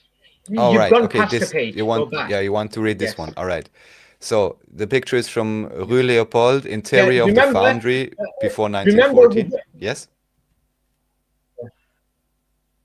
Yes, David? yeah, Leuven. There is the meaning of Leuven and Levi and Leuven and things like this. Yes, but anyway, somebody could read this because they're talking about World War II, the Nazis, and removing all the bells and everything. But let's find out what these bells were and everything. Let's check some of the factory owners and what the workers said, because many of these people were alive, in the 1990s, and they worked in these factories. Many of these workers, and and they told us, yes, oh, the bells were made only, in the 1930s and 1920s. So, people who were alive just 10 years ago, some of the workers might still be alive now from the 1940s and 50s. So many of these workers have left their statements. Yes. And all these free energy Tartarians and all these liars who are lying to people. Yes. Oh, I'm sorry. I speak in the same way about evangelists and Quranists and terrorists and, these Tartarists who are, if anybody's a liar, of course I'm going to speak like that, because I turn around thinking, why are these people lying? What's wrong with them? whether it's a religion or history. Yeah, I think that these people are just, attention seekers and things like that, and they're looking for popularity or PayPal's or whatever. But you could read this. Yes. Along with other Leuven personalities, Felix van Aerschot was taken hostage by the German invaders during the sack of the city. Released in Antwerp, he escaped to England with his family, where he was entrusted by the government with the management of a foundry and munition works in Spitalfields, London, 46 Spelman Street, installed in the buildings of the Robert Warner Bell Foundry, and which mainly employed Belgian refugees. The war led not only to the destruction of the buildings and equipment, but also to the destruction of the collections of the old foundry. The old models of the bells and mortars, i.e. the profiles or templates, the plans or models of the mechanisms.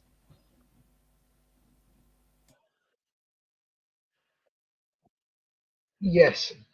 So now we've got people who ran away during the wars, World War One and Two, and everything, from many of these places that had bells and many of the factories and other things, and we've got their stories, and they're not lying. They worked in factories, and many of them came from orphan children families and everything, who who were orphans anyway, or kidnapped children in Belgium and things like this. God knows where they brought them from, Eastern Europe or the Balkans, and they resettled in England. Yes. Oh, well, in England today, many people, they've got English surnames like Smith and Jones, but they came from somewhere in Eastern Europe. Yes, and the thing is, we've got this history there. It's not an invented history. These bells were made recently, and let's find out what they were made for. And let's go through some of the history, and of course, so you could read the next page. Yes. The first reverberatory oven had a capacity of approximately 7,000 kg. In 1855, the general inspector noted the existence of a second similar oven weighing 3,000 kg. The installation was completed in 1863 with a small 300 kilogram furnace and later with a small crucible furnace. These expansions did not seem to please everyone. A neighbor on Rue de la Station describes the activities as follows. In recent years, the castings have been weekly and sometimes bi-weekly. Each time the ovens operate, a rain of ash and soot covers the properties and the windows must remain tightly closed. The chimneys let out columns of flames which rise several meters high and constitute a real danger for the population. The ringing bells of Severin von Astrolit, Okay, Astrolit, okay, go ahead. okay. So now we could basically see that the bells were made in industrial furnaces. It wasn't easy to make them. Yes, that you could see several meters high of flames and everything. And then, of course, we can check the history, in the last 100 years, but we can't check the history of the 16th century. So now what they tell us is that in the last paragraph, if people study it, what they tell us is in the last paragraph, the bourgeoisie of the 19th century abandoned the art of the carillon, so brilliant in our country since the 16th century until the French Revolution, in favor of concert halls.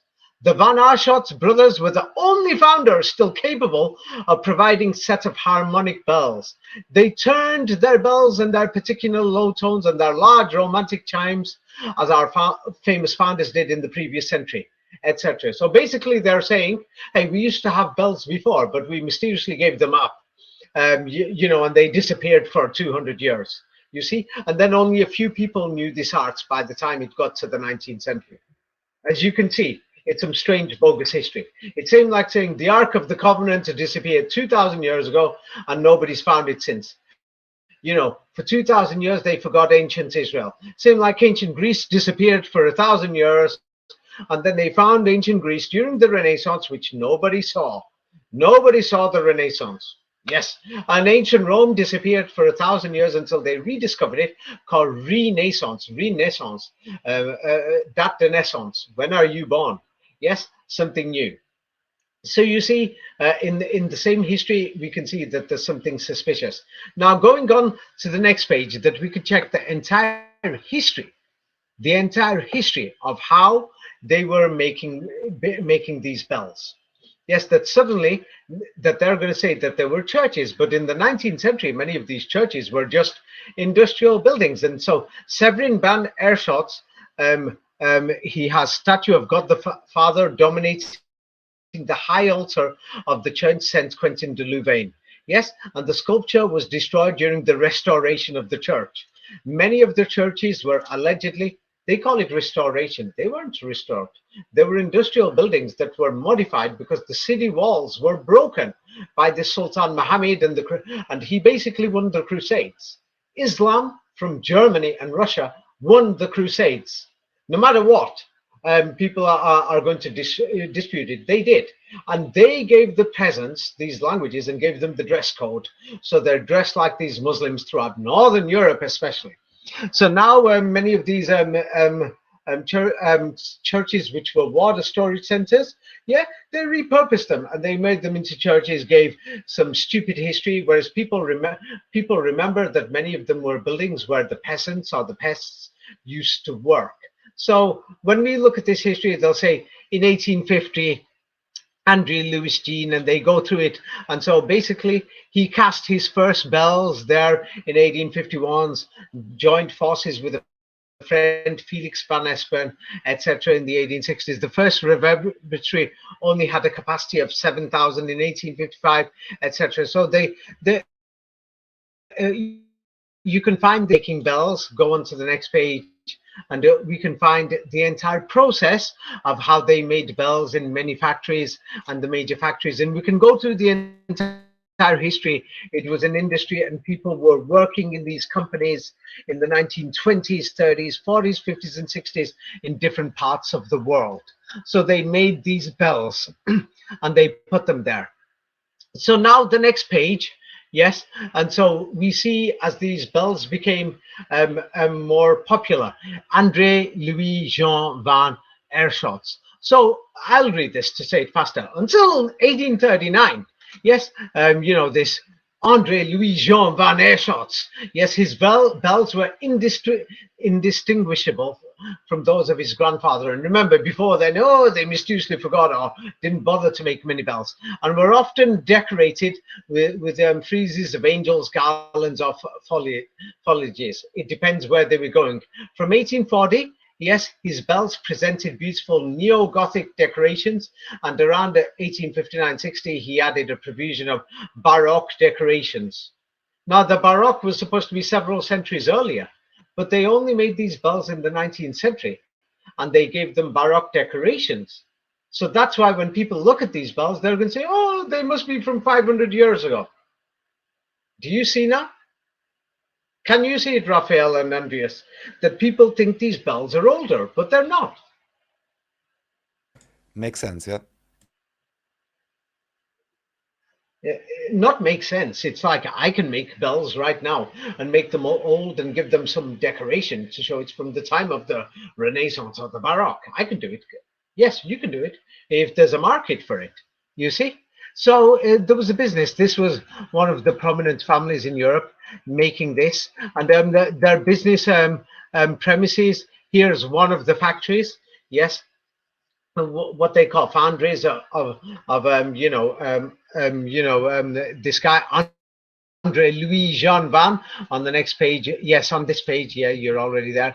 We can see it, and on the next page, we can see that what we could see, it goes through the family and how many of the people learned how to make these bells and other things, and how it spread, and then they were making bells in other cities and how it spread. Yes. And there was a union and children, etc. The next page goes through it because I don't want to run out of time. So people will have to read this page and the next page in their own time. Yes. And so now going to page 168. Yeah, unfortunately, it's because we're at 1.5 hours. Yeah, so I don't want to overdo it. So somebody could read this, Felix van Eerschot's. Yes, Felix van Eerschot reflected the end of the century, where the Industrial Revolution at its peak made everything possible.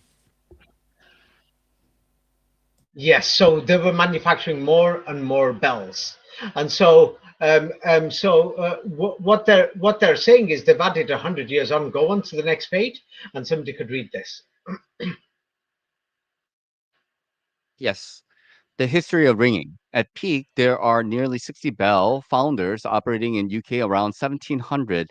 After that, the number declines, probably driven by improving transport. Yes, so what they're trying to show is that that's in 1700, but we can see that in France, mysteriously, this industry wasn't there in 1700, or in Germany, or in Holland. So in different countries, they try to give different dates, but we know that the process of making these bells is difficult and expensive, and there must be an industrial base for it. Same like we know that they weren't making Samsung mobile phones in 1950 because we didn't have the industrial base.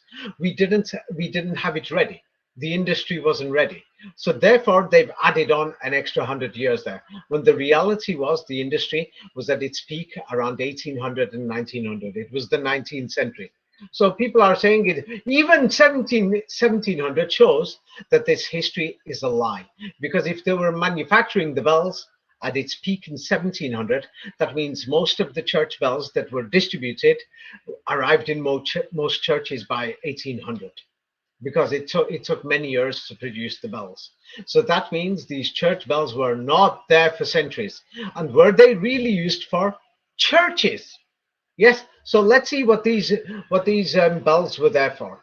Yes. And it doesn't. Let's have a look. Yes, somebody could read the next page. What were the majority of the bells used for?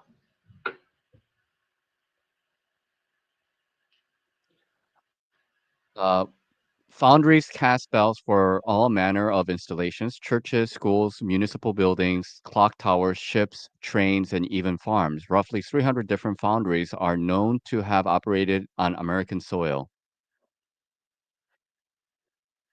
Yes. So now these bells had nothing to do with God. You've got the same bells made by the same factories. They're designing them exactly in the same way, basically. Yes, until in the late 19th century, they made them a bit different to make different sounds and everything. Yes, but the thing is, what they were there for is for industries, factories, trains, ships, and for the time to work, basically, for the peasants and other things, and even in the farms. Because get up, you pest or peasant. You've got to work for the elites. So now the next page, this is the official history, what they're telling us. So they've made you believe this because this is what they taught you in school. Historically, bells Somebody have could been read this. associated with religious rites and are still used to call communities together for religious services. Later, bells were made to commemorate important events or people and have been associated with the concepts of peace and freedom. Yeah, and people believe it because you watch the movies, Four Weddings and a Funeral, the bells, weddings, clocks, whatever. But the truth is, that's not the reality.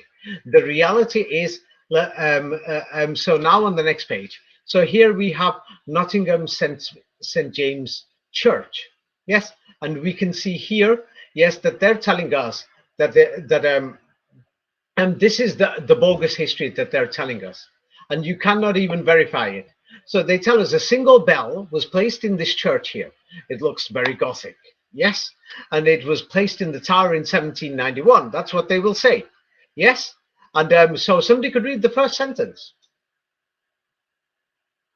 Yes, it says a single bell was housed in the tower. It was originally cast by Hederleys in 1791 for use in a cotton mill owned by Henry Green, located in a nearby broad marsh. It was purchased for the sum of £20 and referred to as Cotton Tom. The inscription on the bell read, G. Hederley Not Yeah. Facet, 1791. Should I continue?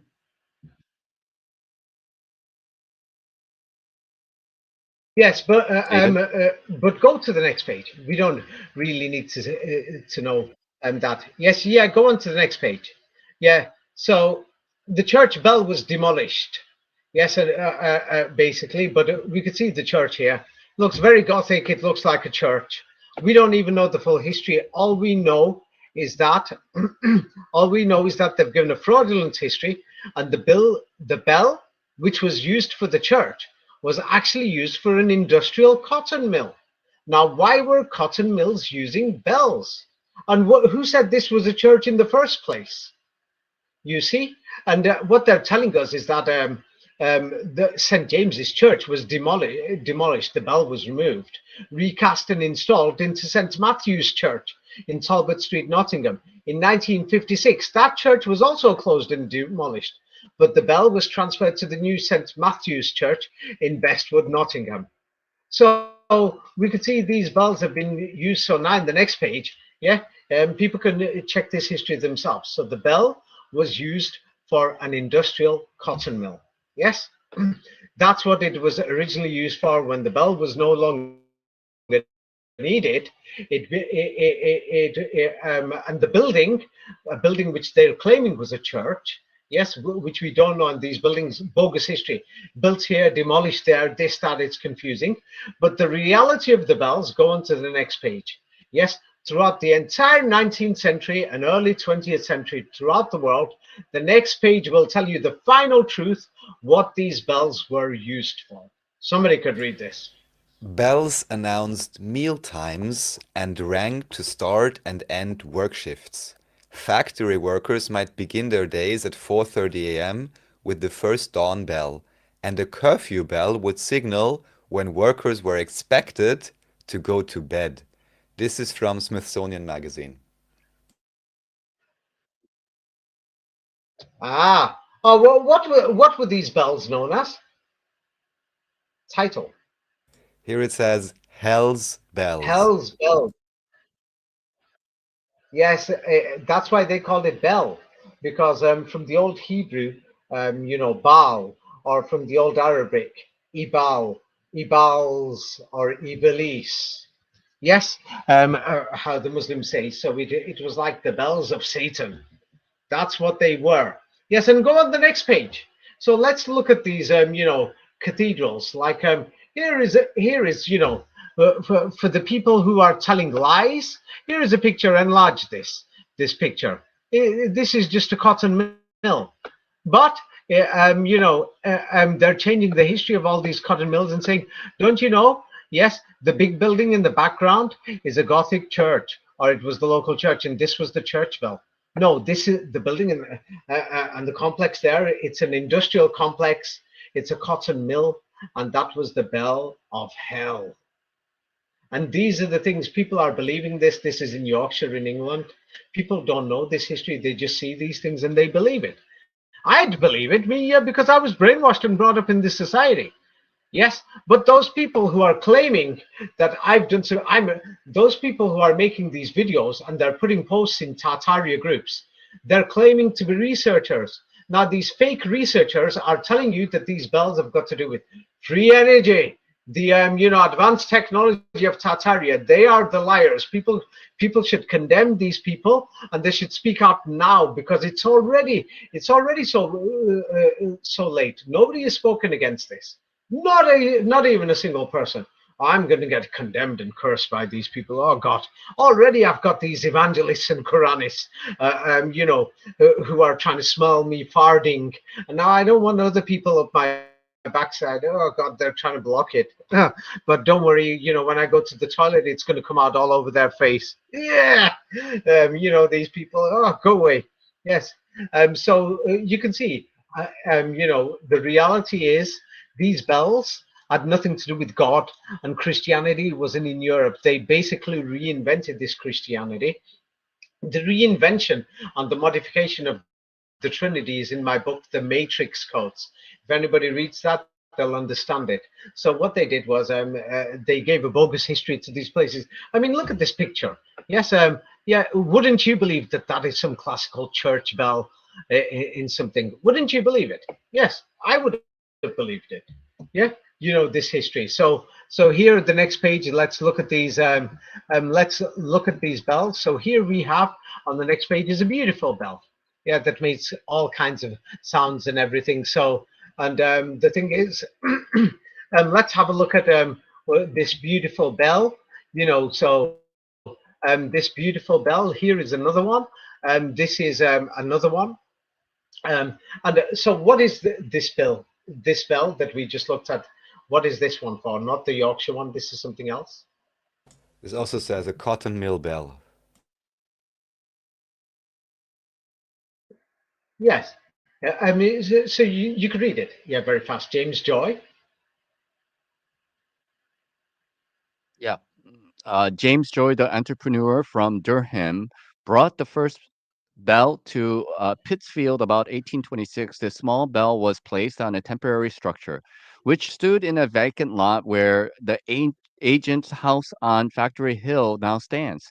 It was used to call together the workmen who were then building the woolen factory. The five-story wooden structure burned within a few months of its completion, probably the result of arson. Basically, And the you've got the following year, message. Yes. So now yes. everyone's yes. Next page. The next page. The next page. Well, basically, we've understood.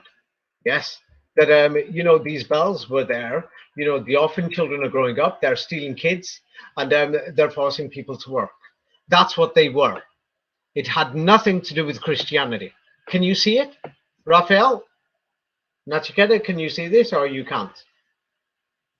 Can you I guys see can it? kind of see Yes. it. No. You want me to read it? What about you, Raphael? No, I mean in Can terms of the yeah, have narrative. you have Well, you understood it, sure. Raphael? No, yeah, I understood. I understand what you mean. That at the, I'll just put it in a very neutral way.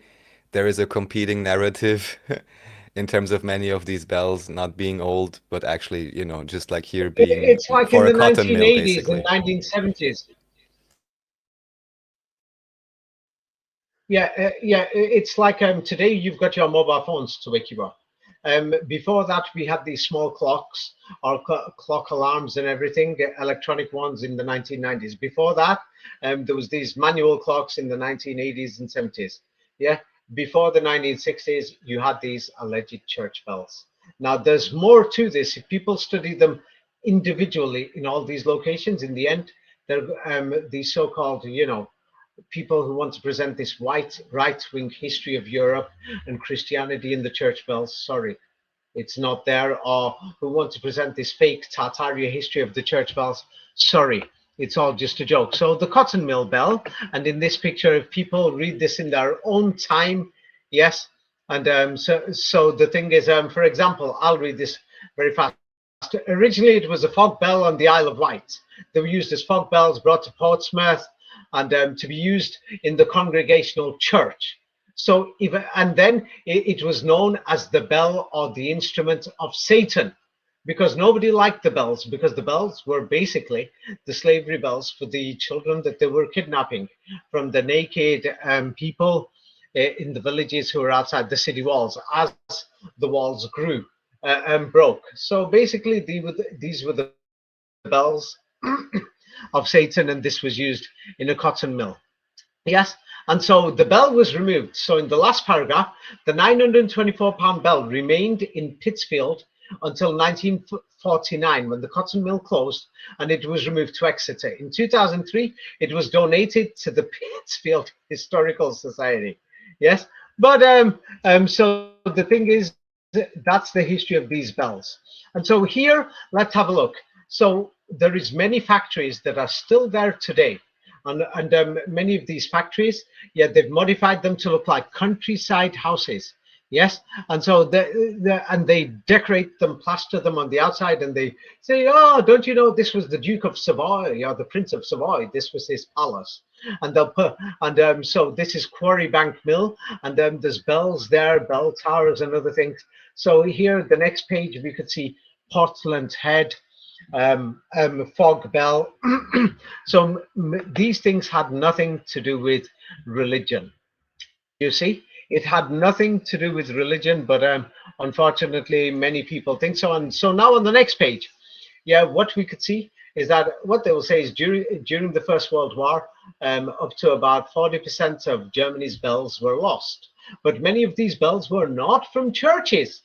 They were not from churches. So get over it. Get over it, trying to push your agenda and make people believe that it's a conspiracy against Christianity.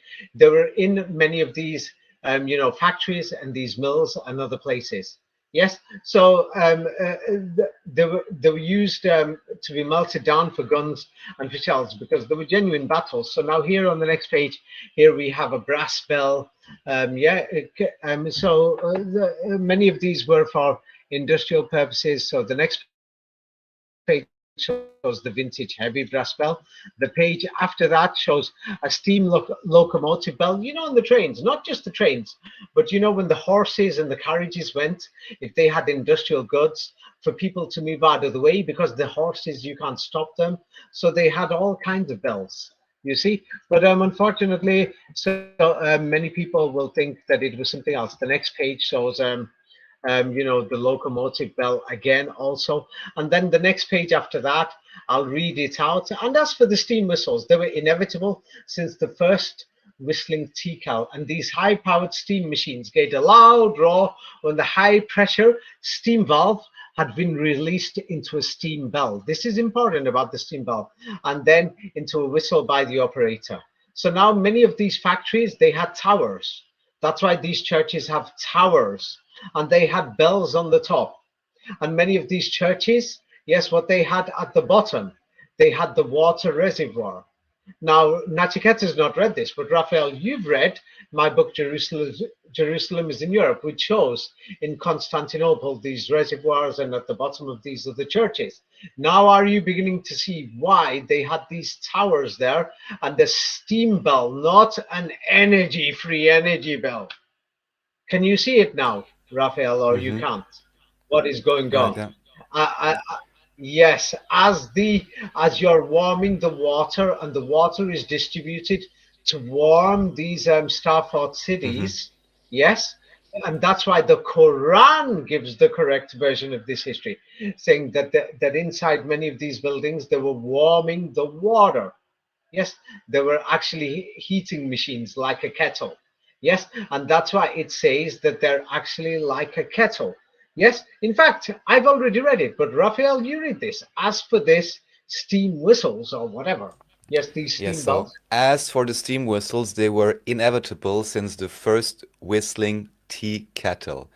These high-powered steam machines gave a loud roar when the high-pressure steam valve had been released into a steam bell and then into a whistle by the operator. The Helmholtz whistle was one of many types. Yes. So now they're going to say steam power was not created, basically until the Industrial Revolution, but hot water was used for heating for a long, long time. And what we could see is that the waters were stored in these buildings that many people call churches. Yes, and in the star-fought cities. And there was some kind of mechanism to warm this water, and the water went out through the chimneys. Yes. So just to be perfectly clear, David, even today, at least in Vienna, but I assume in many other cities, there is still a central heating system. I have a how do you call it? They've got them everywhere. Name for it. I can just turn it on, and hot water flows in basically from a central system. We're using it in England. Your gas. Yeah, it warms the radiators. We use it in England. In countries like Russia and Kazakhstan, the central government, and what they do is there's some systems what they used to have during communist times of warming the water, and it went into the radiators and things like that. And so many of these things. So it's like it's another long story of how they heated this water. That is another long story. So so now you're beginning to see a lot of more stories about these bells. So now, are you beginning to see what these churches, cathedrals, and mosques, or these minarets or towers? Like last time we showed the minarets of Dubrovnik. I call them minarets because they're actually more slim compared to the other churches. That you could see these minarets the moment you come into Croatia. Oh, Croatia! I'm obsessed with it at the moment. Yeah, don't even ask me. Yes, at the moment. Yeah, yeah, Samo Jedno. Yes, is one of their songs, nationalist songs. I like it at the moment. And so, if anybody goes to like if you go to Croatia and it's a beautiful place to go to in summer. Yes. Unfortunately, Zagreb, the young people have left, and the entire system there of the current how they've developed it in the new world order is like if you went to Ben Joseph Jalali Square there, it's like it's a failure, and things like this for a city, and it's depopulating. But if you went to Split, it's amazing in Split. I like the names. Yo, Split, man, Split. Yeah, but it's a beautiful city, and if you go along the coastline and went to Dubrovnik, I think it takes about 3 hours. It took me. They take you, and you could see all these churches along the way, and they've still kept the tradition of the slim tower of the churches, basically that looks like a minaret. Yes, and with the bell at the top. And when you go into Dubrovnik, especially in Split, they've modified the city a lot more. But in Dubrovnik, the old walled city, basically, you could see it there. And so basically, these churches and cathedrals had nothing to do with free energy. And even the layout and the architecture of when you look at the rib arches and where the machinery goes in, the huge doors. Yes, and then when you warm the water, and then there's a chimney, what you're going to say, the church tower.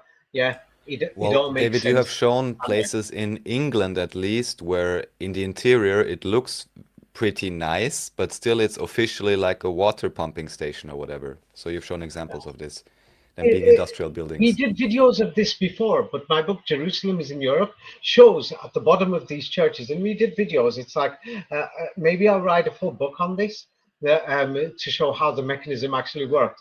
But a lot of it is in my book Jerusalem is in Europe, of the fraud of what they call Temple Mount in Israel, or the Palestinians call Al-Quds, Haram al-Sharif in Palestine.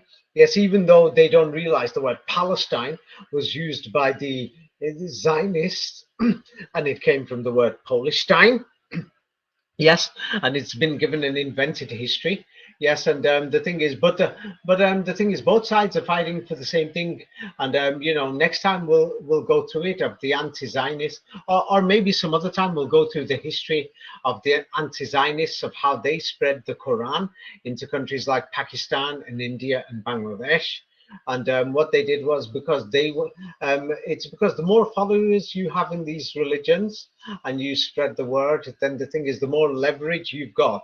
Because if you're part of the children of Israel saying, I've got more supporters, so my choice for who's the Moshiach, or who's going to be the Mahdi, or who's going to be the ruler of the world will stay, and they're going to bring peace to the world. You see? So it's like they're fighting for this. And when the Germans declared the Caliphate in World War One, oh my God, it was a global war all the way through to basically 1960 in many parts of the world. So regarding the church, one thing that is a good question is they talk about steam and so on. At that time, how was the water being heated up? You could that's a different story. First, you have to understand this. People have to look at these Stratford city maps.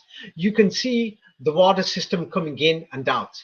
Now, when you read my book, Jerusalem is in Europe, you can see where, especially for Haram al-Sharif in Palestine or Temple Mount in Israel, you can see where the water pumping center is, and where the sewage went out from, where the water storage was, and from the storage it went out to the fields, and how the water was distributed through viaducts into the houses. You can actually see the entire system and how it was for the farming, because that city was still a walled city 100 years ago, not even a city. Yes, that it could house maximum 10,000 people. Even for that time, that was a lot.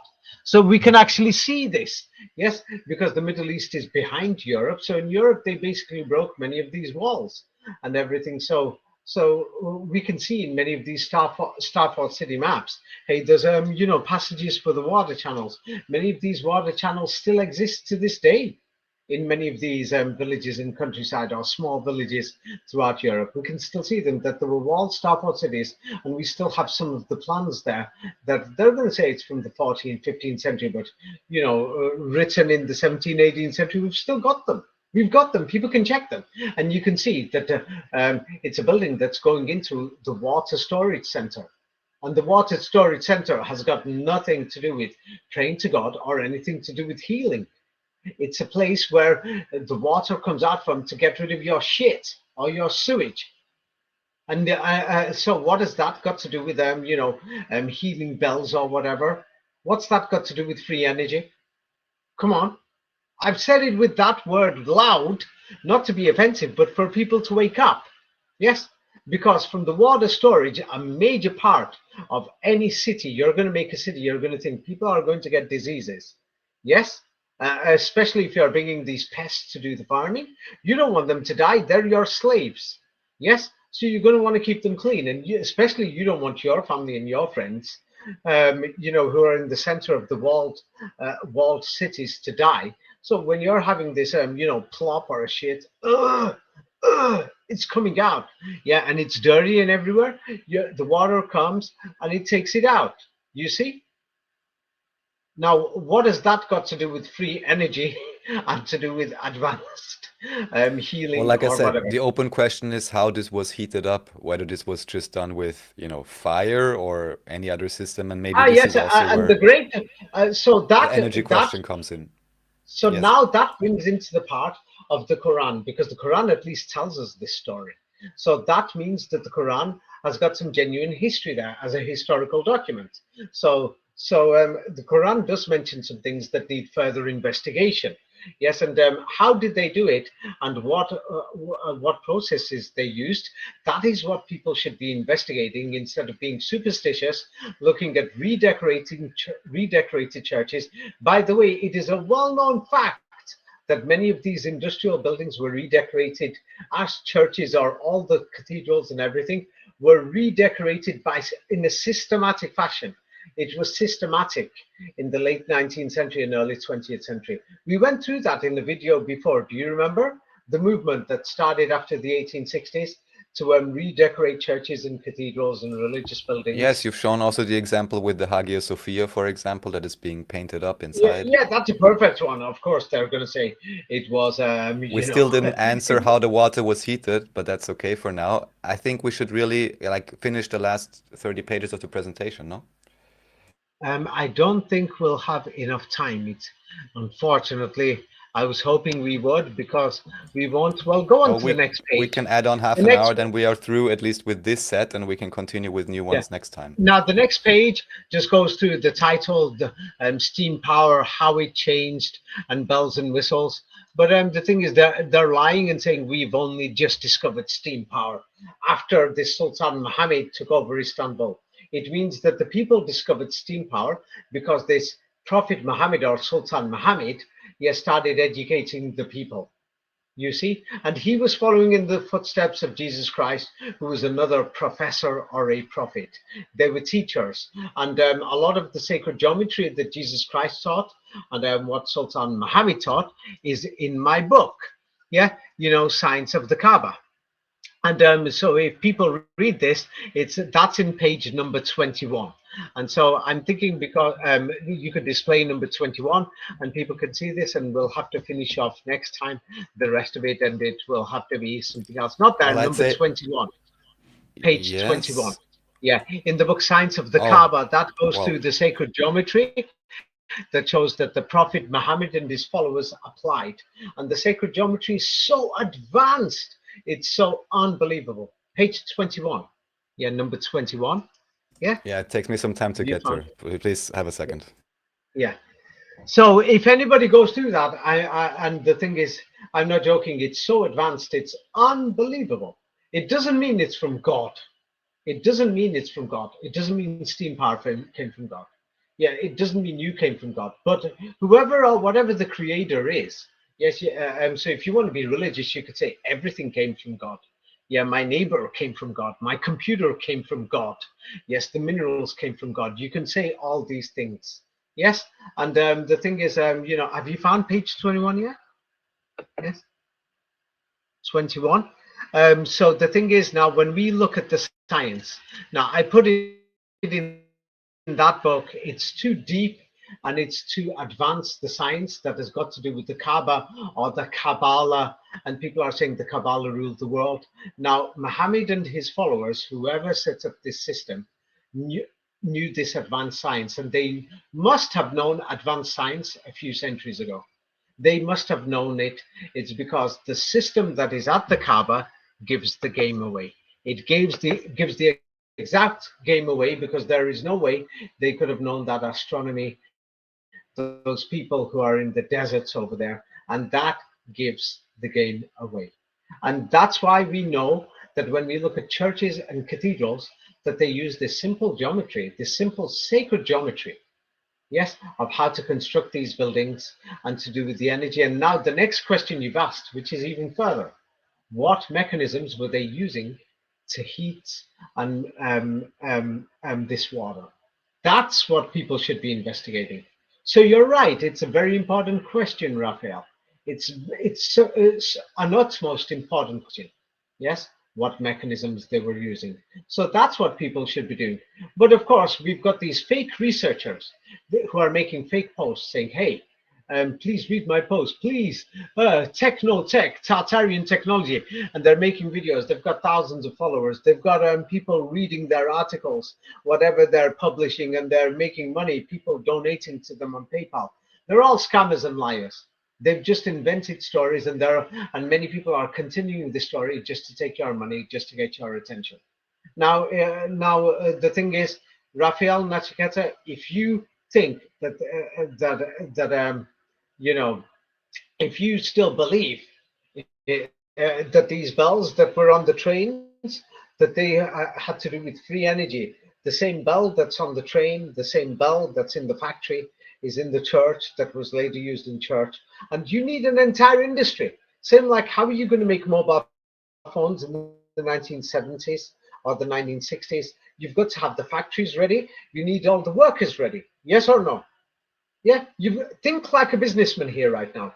You've got to get the person to make the microchip, the person to make the screen. You've got to get the factories ready, and you know, everything for the supply, and the motorways ready to transport everything. So when did they actually make these bells? They made them in the 19th century.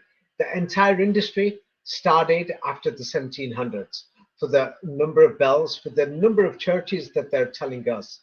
You see? So that's when it became widespread and everything, and many of them aren't even churches. Some of these towers were you know, like you know, watch posts for like you know, for these factories, and these big doors bringing the machineries, bringing the goods in and out. It's because, and how would I know? I told you, my grandfather was involved in the cotton industry, you know, 100 years ago, and his father and other things. So they know the history of the bells, and they told me that some of the story, and many of their friends and other things. So many people know. Many people's grandparents worked in these places. For God's sake, they're alive. You can go and ask them, instead of you know, spreading all these lies, and these liars are spreading. I mean, what do you want me to call them? I could be nice and say, oh, they made a mistake. No, they're lying. They haven't done any research whatsoever. They're just talking out of their ace.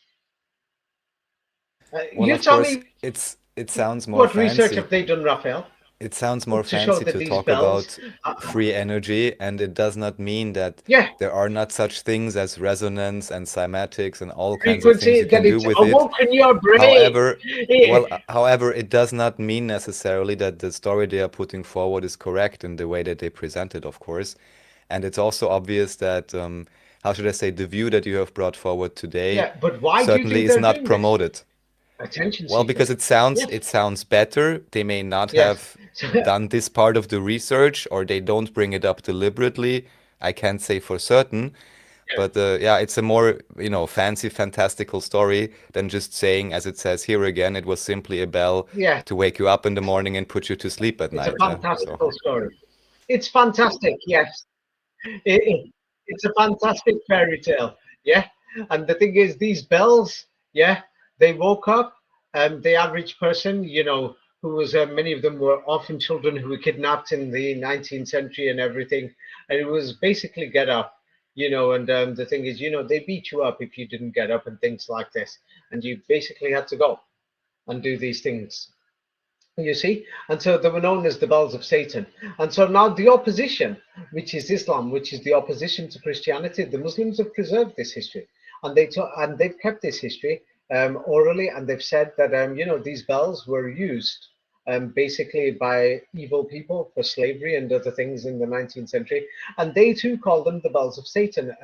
And so when they started putting these bells in churches and remodifying the history and said, don't you know, it's been done for centuries. It was to call people to God, and these things. And so the Muslims in the other side of the world have been saying, and they've passed on this oral history, oh, it's just a bunch of liars. So the official history is a lie. They're lying, one.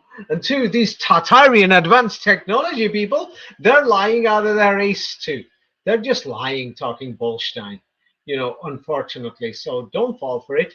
People can do their own research and things like this. So now we've got these crazy evangelists, crazy Quranist Islamists, and we've got these crazy, Tartarianists who are trying to free energy or free whatever, techno techies or whatever title they're using, saying, look at this amazing whatever. A lot of these buildings were redecorated, in the 1880s, 1920s, amazing paintings or whatever, amazing statues. They just made them recently. Yes, and you can read about it in my book, Mudford. But anybody who reads my book, Jerusalem is in Europe, they'll be shocked by what the water was used for and things. Yeah, and it's amazing that the Quran actually tells you the story of the water being heated and going up the chimneys, or what we call these cathedral chimneys and things like this, and the water was stored in these buildings. It actually tells you this in the Quran. It doesn't tell you somewhere else. So the Quran is a book of the opposition, and so we can see two sides fighting. That does not mean that Muhammad was God. Now, Muhammad passed on the Quran. That doesn't mean the Quran hasn't been changed. Now, if somebody talks about has the Quran been changed, it is 100% fact that the manuscripts, every single manuscript in Quran online, the Egyptian Quran, does not match the oral Quran. It was written by the British administration only in 1924, and it was modified. It's 100% different to the oral Quran that they read in mosques. That's why I told people, if you want to know the Quran, go to the mosques. It's 100% different from the Quran that the Quranists and the Islamists are using online, which was written by the British and the French Quran.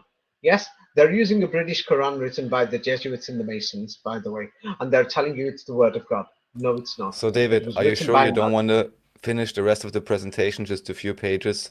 I think it could be interesting. It's not just a few pages. Well, here is just a few pages on this set. There's always more, but no, sure, we'll let you go. What number does it end at? There's 20 pages left right now. But 20 pages could take so long. What was the last page we did? Yes, the last page was about steam power. Here we have it. No. It's going to take too long to remind people about Star Wars and all these other things. So it's like, I think it's relevant though, because it talks about the Force, and people, of course, are going to be curious what you say about this. But we can go through this next time. The truth is, I'm running out of energy myself. I'm getting a bit of a headache. The truth is, I'm getting a bit of headache. I'm not going to lie. I'm feeling thirsty. I don't have water before me or anything. This is the truth. Oh, of course, some of these, evil people, the majority of the viewers are nice people. Thank you for listening. And I hope it helps your life from believing the lies. And I hope it helps you in your journey in finding out who we are and why we're alive. Now, these are the monkeys who put down these comments. They don't realize it takes a lot of hard work to bring out these things, put it together and everything. And look, I can't even do the last 20 pages. I've not got a headache yet, but I can feel I'm going to get weak. I've not had yet today. I basically had a bit of a snack in the morning. I've not had anything else. And now, before I feel drowsy, that's the real reason why I'm putting it. Well, it's no problem. We will continue next time. Thank you, David, very much for everything you presented today. And that was the truth last time as well. And I will just briefly want to say, while we're still on, David, yes, I just briefly want to say, so everyone who is, for whatever reason, not resonating or whatever, no one is claiming that any of us know the absolute, complete truth of everything. However, just consider for yourself, what are your own belief systems? What are the things maybe that upset you about what David is presenting? And also, look at the environment in terms of what is popular in this scene, what is not popular. Why have all the popular individuals not brought up the information David is bringing out? And then maybe reconsider what he's saying in that light. That's what I'd like to say. And I'd like to thank you very much again, David. Of course, any closing statements you have, please let us know Yes, now. the closing statements will be, I am going to lose friends and followers who are going to say, I believed in this Tartarian supreme civilization, advanced technology, advanced whatever. Yeah, so they're going to be angry with me, but I'm not going to lie. I've lost Christian friends when I brought out, problems with the Bible. I can't do it. I'm not going to lie. I've lost, Quranist friends when I showed them problems with the Quran, saying not a single one of you could speak Arabic, and not a single manuscript matches the oral Quran. And the British wrote the Quran in 1924, and they with their paid agents. Yes, the manuscripts. That's why you have to check the oral Quran in mosques. They didn't like it, so I lost them. You know what I mean? But I'm sorry, I'm not going to lie for people to sit there. Yes, following some fake religion for no reason. Now, the thing is, I can't do it. I cannot live with this. I can't live with it knowing I'm guilty, that I drove somebody crazy towards a religion. You see, I'm not going to do it. It's because I don't know what the truth is. We don't know, but what we do know is that what I'm good at is that I'm good at pointing out lies. That's what I can do. That's one thing that I can smell. I'm a good detective, and so what I'm doing is pointing out from my research these things. And of course, to all the good people who listened in, who understand that, oh, David's a bit tired now, he can't finish it off, thank you. And for the monkeys and the dogs who are going to say, oh, he didn't mention this in this video or that, they seem to think I'm some robot or something, or I'm their slave. I don't work for them. I've told them to sod off. Yes, and that's what they could do. Yes, and to be perfectly clear, there's links in the description. There is a David Ewing Jr. playlist with so many long, completely public and free presentations. I encourage everyone to check out. There's a few additional ones. There's some on Natch's channel, there is some on Andreas's channel, and of course there's the links to David's books as well. So anyone who wants to know more, there's plenty of information, both free and paid, that you guys can check out if you're interested in understanding more of the context. Thank you very much, David. Natch, anything you'd like to say? Okay, thank you. Thank you. Bye. Nope. Thank you very much. Yeah. All right, bye. then. I mean, Well, bye, thank Raphael. you. Bye, Nachiketa. Yes, Yeah. thank Okay. you both very much.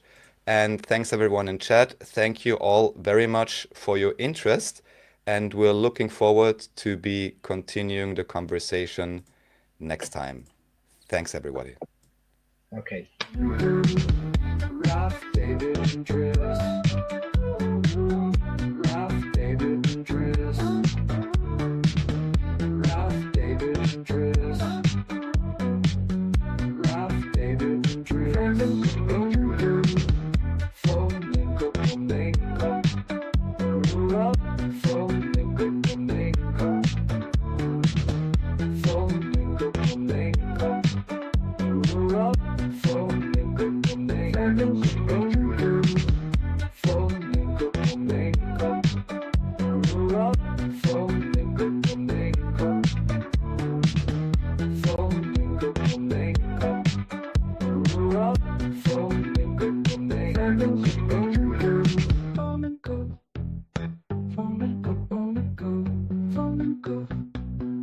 Flamenco,